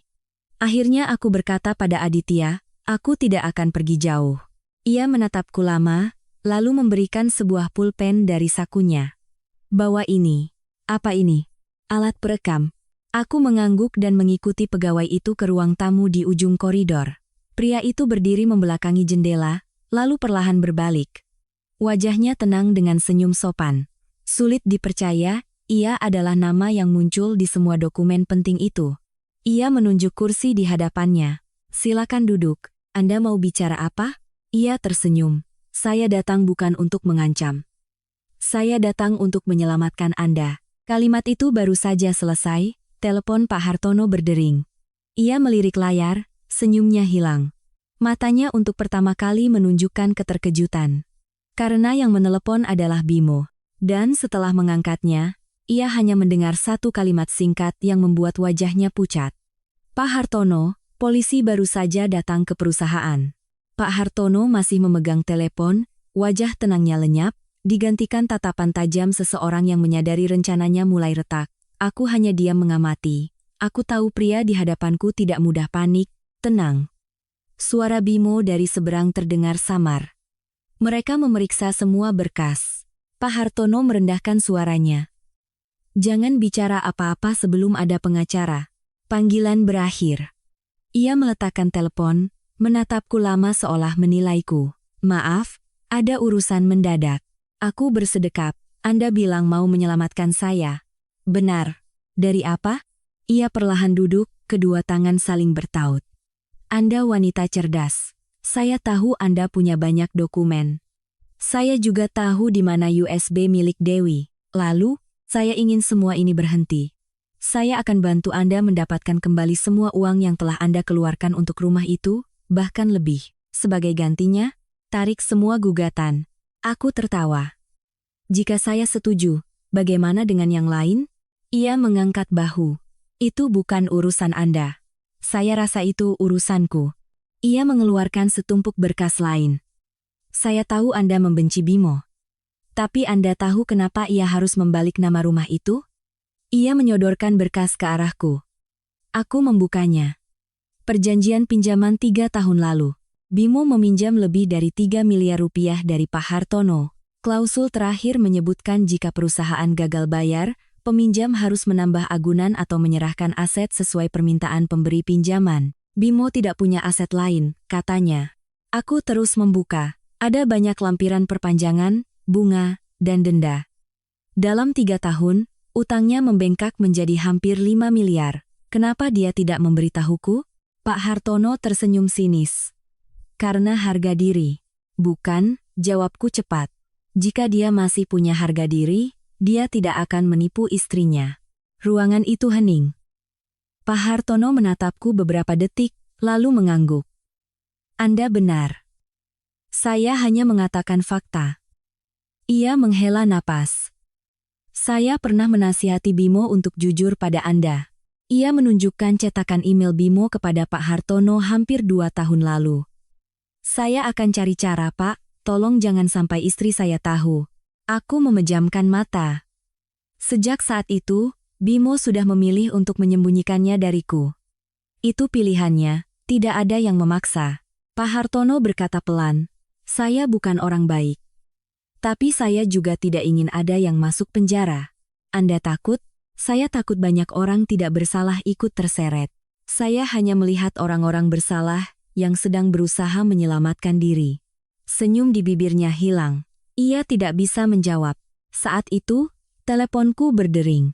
Aditya. Aku izin mengangkatnya. Suaranya terdengar tergesa-gesa. Citra, cepat keluar. Bimo baru saja datang ke kantor polisi. Datang sendiri? Iya. Dia meminta untuk diperiksa dan bilang ingin memberikan semua informasi terkait perusahaan. Aku tertegun. Bahkan Pak Hartono di hadapanku menatapku tajam. Mungkin ia sudah menebak isi percakapan kami. Aku menutup telepon. Pak Hartono bertanya pelan. Bimo berbuat apa? Telepon saja sendiri. Ia langsung menelepon. Tidak ada jawaban. Panggilan kedua, masih sama. Panggilan ketiga, telepon Bimo sudah tidak aktif. Untuk pertama kalinya aku melihat tangan Pak Hartono sedikit gemetar. Ia berdiri, buru-buru membereskan kertas-kertasnya. Maaf. Saya harus pergi. Aku berkata dengan tenang, Anda belum menyelamatkan saya. Ia menatapku lama, lalu tiba-tiba mengatakan kalimat yang membuatku terpaku. Jika Bimo sudah memutuskan untuk bicara, bersiaplah. Karena orang pertama yang akan ia sebut bukan saya. Kenapa? Karena ada satu orang lagi yang tidak pernah Anda curigai. Setelah itu, ia berbalik dan berjalan cepat keluar ruangan. Aku langsung kembali ke tempat Aditya. Saat tiba di kantor polisi, aku melihat Bimo duduk sendirian di ujung koridor, wajahnya lelah tapi lebih tenang dari sebelumnya. Di hadapannya ada setumpuk dokumen tebal. Bimo melihatku, mengangguk pelan, lalu berkata dengan suara serak, Citra. Aku berdiri beberapa langkah darinya. Ada apa? Ia menarik napas dalam. Aku berutang permintaan maaf padamu. Sudah kudengar. Bukan, ia menggeleng. Kali ini bukan hanya maaf. Ia perlahan meletakkan sebuah amplop putih di atas meja. Di dalamnya ada semua yang masih kusembunyikan. Aku menatap amplop itu. Bimo memejamkan mata sejenak, lalu melanjutkan. Di dalamnya ada satu nama yang mungkin tidak akan pernah kamu duga. Karena selama 8 tahun ini, orang itu selalu memperlakukanmu seperti keluarga sendiri. Aku menatap amplop putih di atas meja lama sekali tanpa menyentuhnya. Bukan karena takut pada kebenaran di dalamnya, tapi karena aku tahu ada rahasia yang sekali terbuka tidak akan bisa ditutup lagi. 8 tahun pernikahan mengajarkanku bahwa hal yang paling menyakitkan bukanlah dikhianati oleh orang yang kau cintai, melainkan menemukan bahwa orang yang paling kau percaya juga diam-diam berdiri di pihak lawan sejak lama. Bimo mendorong amplop itu sedikit ke arahku. Bukalah. Aku perlahan membuka amplop itu. Di dalamnya ada beberapa lembar rekening koran, beberapa email, dan sebuah buku catatan kecil. Halaman pertama adalah daftar transfer rutin selama 4 tahun. Penerimanya bukan Bu Hartini, bukan Pak Hartono, melainkan sebuah rekening atas nama Danu Wijaya. Aku mengerutkan dahi. Aku tidak kenal orang ini. Bimo menunduk. Kamu kenal dia? Aku tidak pernah dengar. Ia tersenyum getir. Karena aku selalu memanggilnya dengan sebutan lain. Pak Danu adalah paman dari pihak ayahku. Aku mencoba mengingat. Selama ini aku tidak pernah bertemu dengannya. Bimo menjelaskan, paman tinggal di kota lain, jarang pulang. Aku terus melihat berkas. Semua transfer dicatat sebagai biaya konsultasi, bantuan investasi, atau uang muka kontrak, tapi jumlahnya mencapai miliaran rupiah. Aku mengangkat kepala. Apa hubungannya? Bimo memejamkan mata. Paman Danu yang mengenalkanku pada Pak Hartono. Ruangan itu hening. Bimo melanjutkan. 3 tahun lalu, perusahaan kesulitan. Aku tidak bisa pinjam dari bank. Paman bilang akan mengenalkanku pada seseorang yang bisa bantu. Pak Hartono, Bimo mengangguk. Awalnya hanya pinjaman 2 miliar. Semakin lama semakin terjerat. Bunga, kontrak fiktif, arus kas yang diputar-putar, semuanya dimulai dari sana. Aku membuka halaman terakhir. Cetakan email dari Paman Danu. Isinya hanya satu kalimat. Kalau mau mempertahankan perusahaan, kamu harus mempertahankan rumah itu. Jantungku terasa sesak. Jadi, rencana balik nama rumah itu bukan hanya ide ibu mertua, tapi sebuah rencana yang sudah diperhitungkan banyak orang. Saat itu, seorang penyidik masuk. Pak Bimo, kita mulai pemeriksaannya. Bimo berdiri. Sebelum pergi, ia menatapku lama. Kalau kamu mau tahu semuanya, lihat buku catatan kecil itu. Aku membuka buku itu. Isinya bukan buku harian, tapi jadwal kerja. Setiap halaman mencatat tanggal, ada pertemuan dengan Pak Hartono, transfer uang, catatan singkat seperti ibu simpan berkas, Dewi menolak, Paman Danu janji temu. Tapi di halaman terakhir, aku terpaku. Tulisan terakhir dibuat lebih dari sebulan yang lalu, diskusi dengan Paman Budi. Aku melihat nama itu berulang kali. Perasaan dingin menjalari punggungku. Paman Budi. Tidak mungkin. Itu adalah paman dari pihak ibuku, adik laki-laki ibuku. Orang yang selama 8 tahun ini sering datang ke rumah, setiap lebaran memberiku angpau, setiap kali aku mengeluh lelah selalu menelepon menanyakan kabar, bahkan pernah memarahi Bimo, karena membiarkanku bekerja terlalu keras. Aku langsung mengangkat kepala. Bimo, ia menoleh. Paman Budi yang mana? Bimo terdiam sejenak. Pamanmu. Aku menggeleng berulang kali.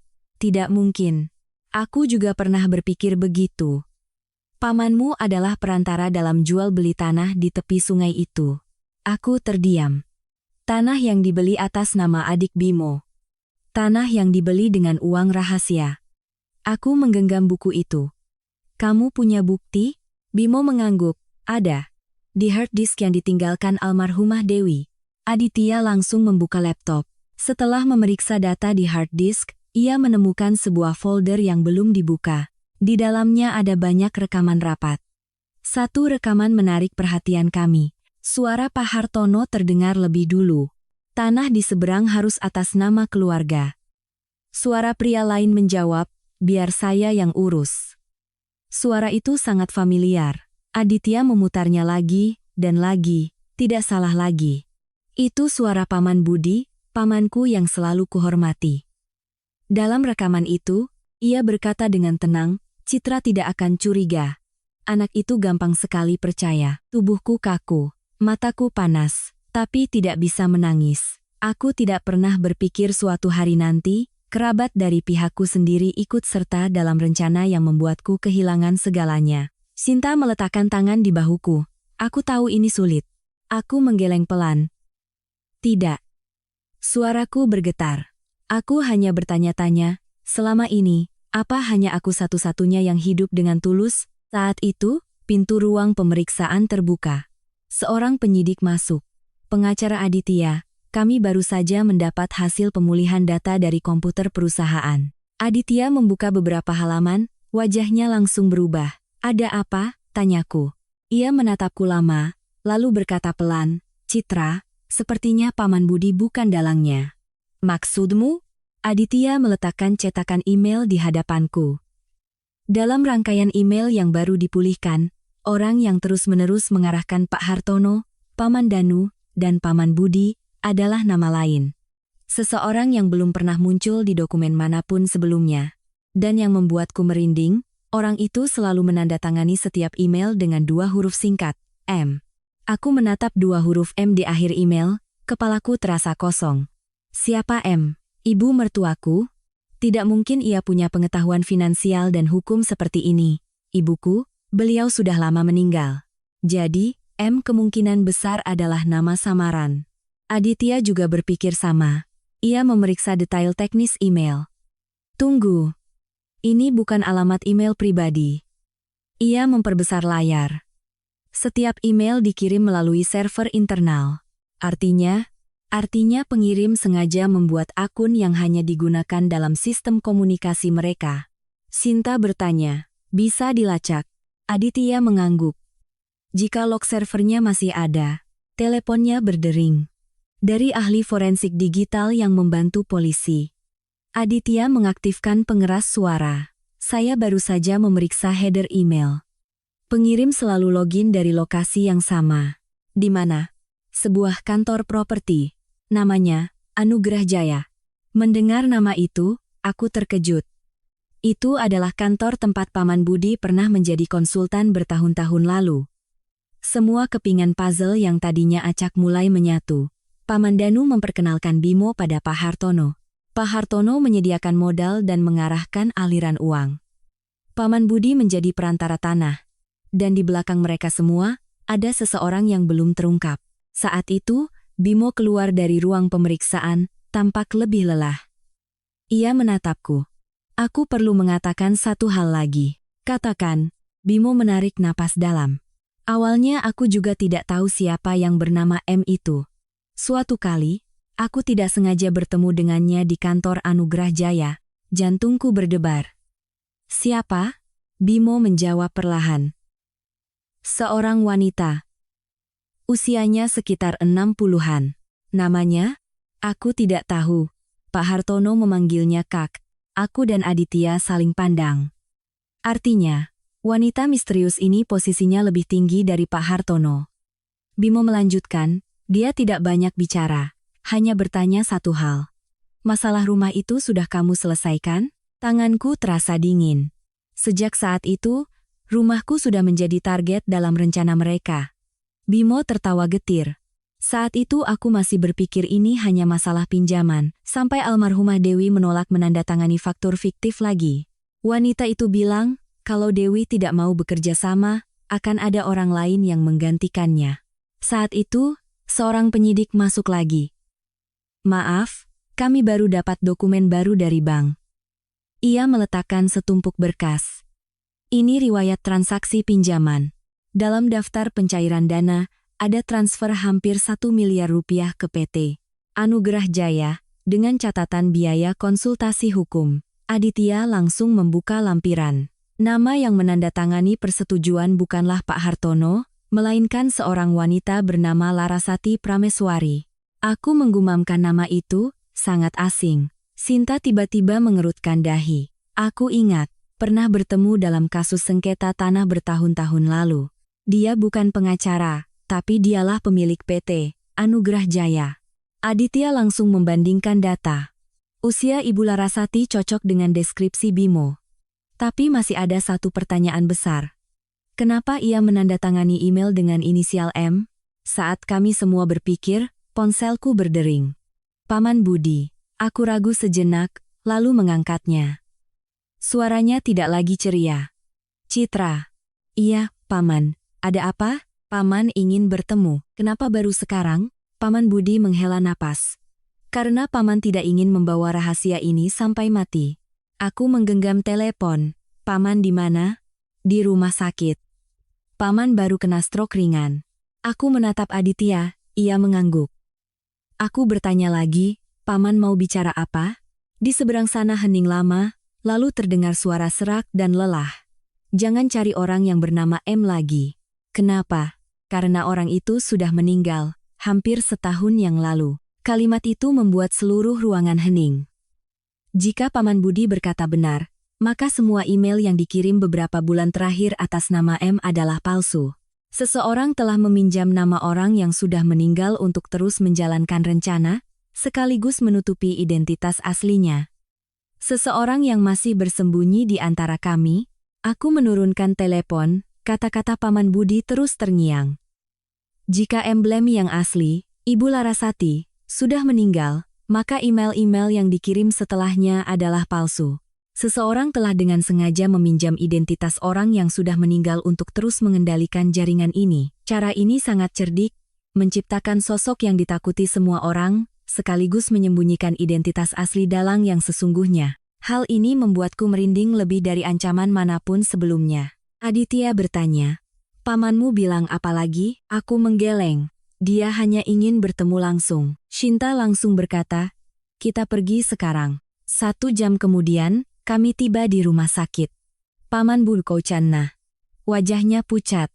Begitu melihatku, ia memberi isyarat agar aku menutup pintu. Duduklah, nak. Aku menarik kursi. Paman bilang orang yang bernama M sudah meninggal? Paman Budi memejamkan mata sejenak, lalu mengangguk. Benar. Namanya Larasati Prameswari. Nama itu cocok dengan yang kami temukan. Paman melanjutkan. Beliaulah yang membangun jaringan investasi dan jual beli tanah ini bertahun-tahun lalu. Awalnya semua legal, tapi lama-kelamaan aliran dananya menjadi rumit. Banyak perusahaan didirikan hanya untuk memutar uang dan menyembunyikan utang. Pak Hartono mengurus perusahaan, Paman Danu mencari investor, dan Paman yang menjadi perantara tanah. Lalu setelah beliau meninggal, siapa yang mengambil alih? Paman Budi terdiam. Itu yang Paman tidak tahu. Paman tidak pernah bertemu dengannya. Hanya bicara lewat telepon. Suaranya selalu diubah dengan alat. Kenapa Paman tetap menurut? Paman menunduk. Karena orang itu memiliki semua berkas lama dan tahu semua orang yang terlibat. Paman mengambil sebuah amplop usang dari laci. Paman sudah simpan ini lebih dari setengah tahun. Di dalamnya ada sebuah foto dari acara peresmian perusahaan Bimo 3 tahun lalu. Di foto itu ada Bimo, Pak Hartono, Paman Budi, Paman Danu, dan almarhumah Dewi.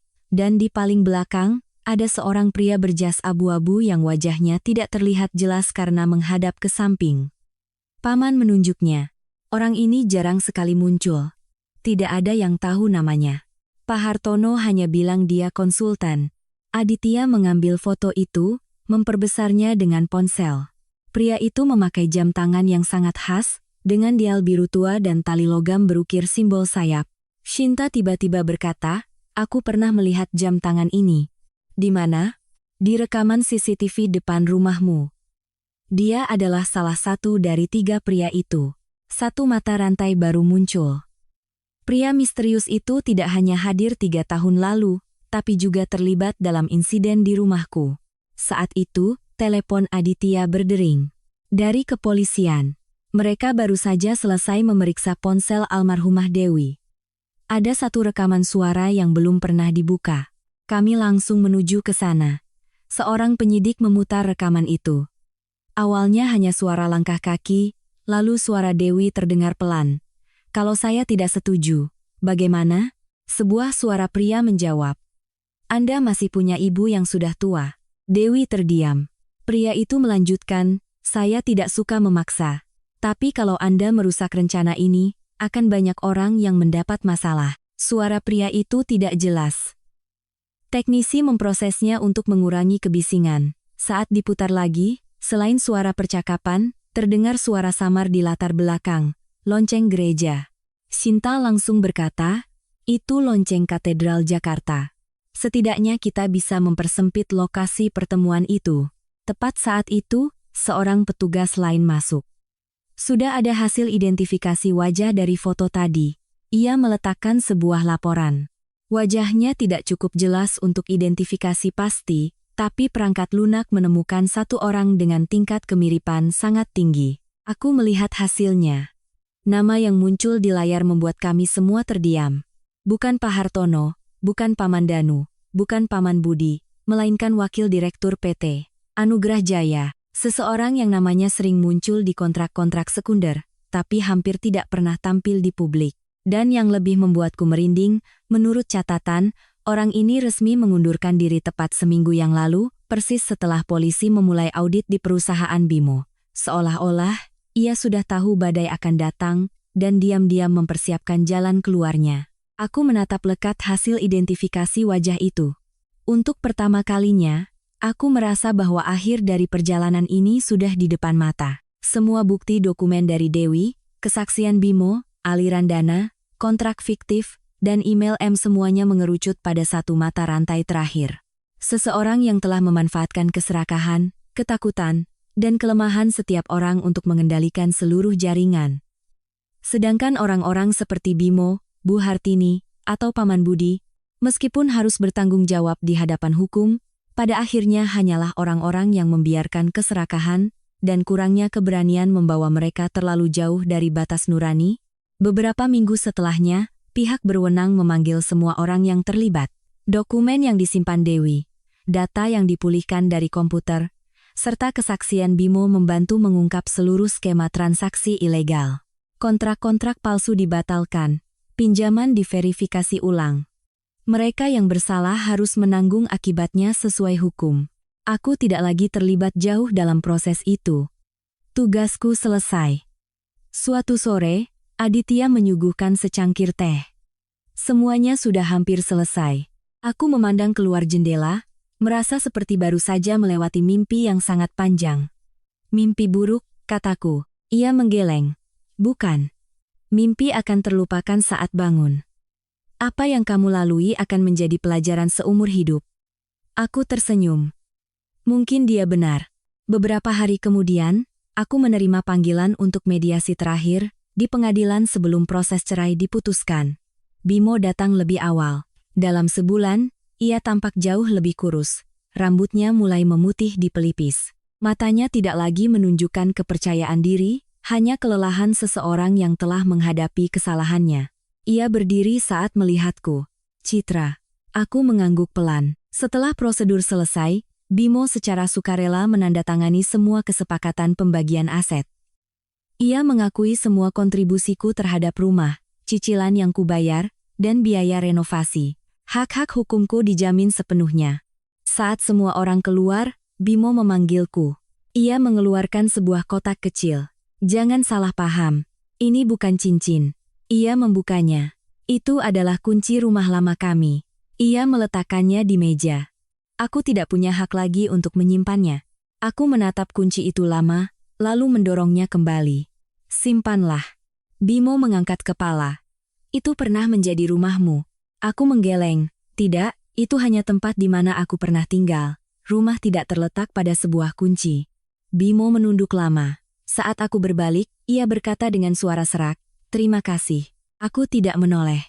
Ada ucapan terima kasih yang datang terlambat, tidak bisa menyembuhkan masa lalu, tapi setidaknya bisa membantu seseorang belajar menghadapi dirinya sendiri. Tak lama kemudian, aku dengar Bu Hartini menjual rumah itu. Setelah menyelesaikan semua urusan, ia pindah ke apartemen yang lebih kecil. Kesehatannya menurun. Suatu pagi, ia tiba-tiba meneleponku. "Apa kamu ada waktu? Kami bertemu di kafe tepi sungai." Ia menatapku lama. "Ibu minta maaf. Dulu ibu selalu berpikir, mempertahankan harta berarti mempertahankan keluarga. Sekarang ibu baru mengerti. Jika di dalam rumah sudah tidak ada kepercayaan, sebanyak apapun harta yang disimpan tidak ada artinya." Itu pertama kalinya aku melihatnya menangis. Bukan karena kehilangan uang, tapi karena akhirnya ia menyadari hal paling berharga yang telah ia tukar. Aku menuangkan teh untuknya. "Jaga kesehatan ya, Bu." Beliau mengangguk pelan. Tidak ada lagi amarah, hanya dua orang yang telah melewati terlalu banyak luka untuk memahami bahwa memaafkan bukan berarti melupakan, tapi memilih untuk tidak membiarkan kebencian mengendalikan hidup. Setahun kemudian, aku membuka studio desain interior milikku sendiri. Tidak besar, tapi cukup nyaman. Di hari pembukaan, Aditya datang membawa pot tanaman hijau. Hadiah, katanya sambil tersenyum. Tanaman apa ini? Fiddle leaf fig. Kenapa ini? Karena meskipun sering dipangkas, ia akan selalu menumbuhkan daun-daun baru. Aku tertawa, seperti sebuah pesan. Ya, memang. Manusia juga begitu. Aku memandangi daun-daun muda yang bermandikan sinar matahari, tiba-tiba teringat almarhumah Dewi. Tanpa keberaniannya sebelum meninggalkan dunia ini, mungkin kebenaran tidak akan pernah terungkap. Aku meletakkan bingkai foto kecilnya di rak buku di kantorku. Bukan untuk mengenang tragedi, tapi untuk mengingatkanku bahwa kebaikan terkadang harus dibayar mahal, tapi tidak pernah sia-sia. Sore itu, setelah klien terakhir pergi, aku mengunci pintu kantor dan berdiri lama di teras yang cerah. Angin dari arah teluk meniupkan aroma pepohonan. Ponselku bergetar. Pesan dari Aditya. Selamat ya. Aku tersenyum dan membalas. Terima kasih sudah membantuku percaya bahwa keadilan mungkin datang terlambat, tapi tidak akan pernah absen. Aku menyimpan ponsel, menatap langit biru yang cerah. Untuk pertama kalinya setelah bertahun-tahun, aku tidak lagi merasa sebagai wanita yang dikhianati, bukan lagi korban dari perhitungan licik, melainkan hanya seorang manusia biasa yang telah belajar berdiri dengan kakinya sendiri. Karena aku mengerti bahwa nilai terbesar seseorang tidak terletak pada rumah yang dimilikinya, uang yang disimpannya, atau orang yang pernah bersamanya, melainkan pada kenyataan bahwa setelah semua kehilangan, ia masih punya cukup kebaikan untuk melangkah maju, cukup keberanian untuk hidup jujur, dan cukup ketegaran untuk memulai hidup yang baru. Hadirin sekalian, demikianlah kisah kita berakhir di sini. Setiap kali selesai menceritakan sebuah kisah seperti ini, saya seringkali tidak terburu-buru mengucapkan selamat tinggal. Karena saya selalu berpikir, apa yang tertinggal setelah sebuah cerita, bukanlah alur yang menegangkan, bukan pula momen-momen mendebarkan atau lika-liku tak terduga, melainkan perasaan hening yang mengendap di hati setiap orang. Ada cerita yang setelah dibaca lalu terlupakan, tapi ada juga cerita yang seperti tetesan air yang jatuh lembut di permukaan danau. Tampak kecil, namun riaknya terus menyebar, menyentuh kenangan-kenangan yang bahkan kita sendiri tak sadar masih kita simpan. Saya berharap cerita barusan menjadi riak seperti itu, cukup ringan agar tidak memberatkan hati, namun cukup dalam agar setiap orang bisa tersenyum saat melihat kembali apa yang mereka miliki. Hidup ini memang aneh. Saat muda, orang sering berpikir bahwa kebahagiaan terletak pada hal-hal yang berusaha kita genggam. Rumah yang lebih besar, rekening yang lebih banyak, posisi yang lebih tinggi, sebuah kehidupan yang membuat orang lain kagum. Namun, semakin banyak jalan yang dilalui, semakin banyak perubahan yang disaksikan, barulah orang sadar bahwa ada hal-hal yang semakin digenggam semakin melelahkan, dan ada hal-hal yang semakin dilepaskan justru semakin memenuhi jiwa. Uang bisa membuat hidup lebih mudah, tapi tidak bisa menggantikan hangatnya makan malam bersama. Ketenaran bisa membuat banyak orang mengenal kita, tapi belum tentu ada satu orang yang tulus bertahan saat kita diterpa badai. Rumah bisa melindungi dari hujan dan panas, tapi hanya kasih sayang yang mengubah sebuah bangunan menjadi sebuah rumah. Dalam cerita tadi, yang paling membuat saya merenung bukanlah soal surat perjanjian, angka-angka, atau sengketa hukum. Yang paling membuat saya merenung adalah saat setiap tokoh harus berhadapan dengan pilihan mereka sendiri. Hidup jarang sekali menuntut kita menjadi sempurna, tapi hidup selalu memberi kita kesempatan untuk memilih. Ada yang memilih ketulusan, ada yang memilih diam, ada yang memilih keserakahan karena berpikir selangkah lagi saja, maka semua akan lebih baik. Sayangnya, banyak kesalahan tidak dimulai dari sebuah keputusan besar, melainkan dari bujukan pada diri sendiri bahwa hanya kali ini saja. Lalu dari satu langkah kecil itu, seseorang berjalan terlalu jauh tanpa disadari. Namun, jika cerita hanya berhenti pada kesalahan, mungkin akan terlalu menyedihkan. Hal yang paling berharga adalah manusia masih punya kemampuan untuk tersadar. Ada yang menyadari kesalahan setelah kehilangan banyak hal. Ada yang baru mengerti nilai sebuah rumah saat tidak ada lagi tawa di dalamnya. Ada yang pada akhirnya baru paham bahwa kepercayaan dari orang terdekat adalah sesuatu yang tidak bisa dibeli dengan uang sebanyak apapun. Kesadaran itu tidak menghapus masa lalu, tapi bisa mengubah sisa hidup. Dan terkadang, itu juga merupakan sebuah bentuk kebahagiaan, karena masih ada kesempatan untuk hidup dengan cara yang berbeda. Saya selalu percaya bahwa kebaikan bukanlah sesuatu yang muluk-muluk. Tidak harus berupa tindakan yang dipuji seluruh negeri. Terkadang, kebaikan hanyalah menepati janji pada orang yang telah percaya pada kita, mengucapkan terima kasih saat menerima bantuan, meminta maaf saat menyakiti orang lain, dan mengalah dalam hal-hal yang tidak pantas diperebutkan. Hal-hal kecil itu, seperti batu bata yang diam-diam membangun sebuah kehidupan yang damai. Orang yang hidup dengan baik mungkin bukan yang terkaya, bukan yang paling menonjol, tapi biasanya adalah orang yang tidur paling nyenyak di malam hari, karena tidak perlu membawa terlalu banyak penyesalan di dalam hatinya. Lalu saya teringat pada kata keluarga. Keluarga tidak selamanya sempurna. Ada rumah yang sangat mewah tapi kekurangan tawa. Ada rumah yang sangat kecil, tapi setiap malam riuh dengan panggilan untuk makan bersama. Kita tidak bisa memilih di mana kita dilahirkan, juga tidak bisa memaksa orang lain menjadi seperti yang kita inginkan. Tapi kita selalu bisa memilih cara kita memperlakukan orang-orang di sekitar kita. Sebuah sapaan untuk orang tua, sebuah telepon ke rumah saat ada waktu, makan malam bersama di akhir pekan, sebuah genggaman tangan saat orang terkasih sedang lemah. Hal-hal itu tampak biasa, tapi suatu hari nanti, saat tidak ada lagi kesempatan untuk melakukannya, barulah orang mengerti bahwa itu semua adalah hadiah yang tak ternilai. Jika hari ini orang tua Anda masih sehat, mohon luangkan lebih banyak waktu untuk mereka. Bukan karena kewajiban, bukan pula karena takut menyesal, tapi karena ikatan batin memang perlu dipupuk dengan kehadiran. Orang tua seringkali tidak mengharapkan anak-anaknya membawa pulang banyak uang. Yang paling mereka harapkan seringkali hanyalah mendengar suara pintu terbuka di sore hari, mendengar pertanyaan sederhana ayah, ibu, sehat, atau duduk bersama minum teh, tanpa ada yang terburu-buru melihat jam. Dan jika di hati Anda sedang ada masalah dengan seseorang, mungkin tidak perlu memaksa diri untuk segera memaafkan.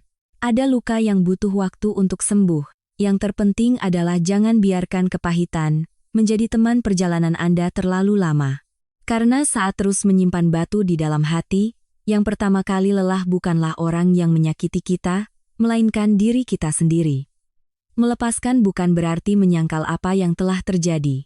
Melepaskan hanyalah sebuah keputusan untuk tidak membiarkan masa lalu terus merenggut kedamaian di masa kini. Seseorang pernah bertanya pada saya, setelah sekian banyak cerita sedih, apakah saya masih percaya pada kebaikan? Saya masih percaya, bukan karena hidup ini selalu adil, tapi karena di antara banyak hal yang tidak sesuai harapan, akan selalu ada orang-orang yang diam-diam memilih untuk hidup dengan jujur. Mungkin itu adalah tetangga yang siap membantu saat rumah sebelah kesulitan, dokter yang berdedikasi saat jaga malam, guru yang sabar pada muridnya, atau pekerja yang bekerja keras demi sesuap nasi untuk keluarganya.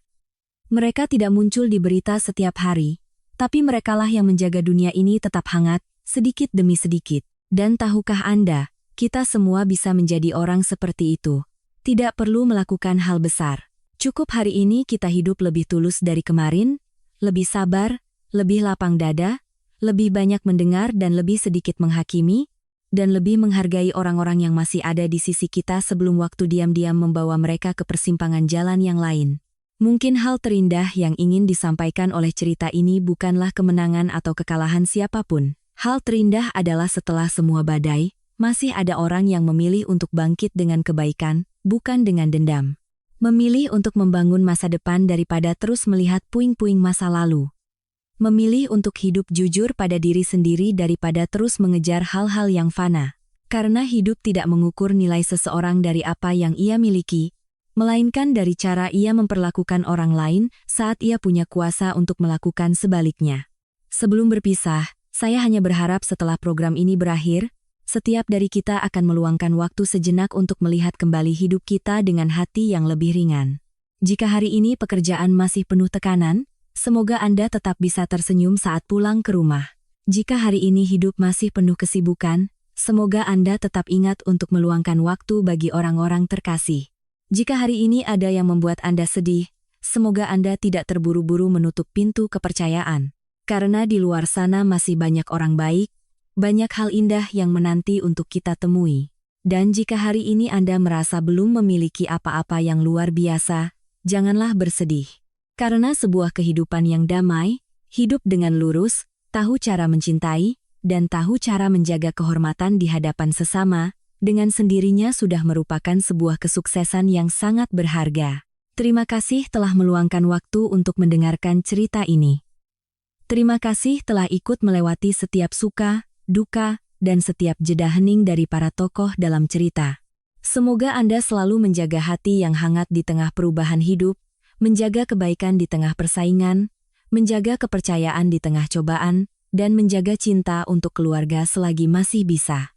Karena pada akhirnya, yang memberi makna pada hidup seseorang bukanlah seberapa jauh ia telah melangkah, melainkan dalam perjalanan itu, berapa banyak orang yang telah ia cintai, dan berapa banyak kedamaian yang telah ia tinggalkan di hati orang-orang yang pernah ia temui.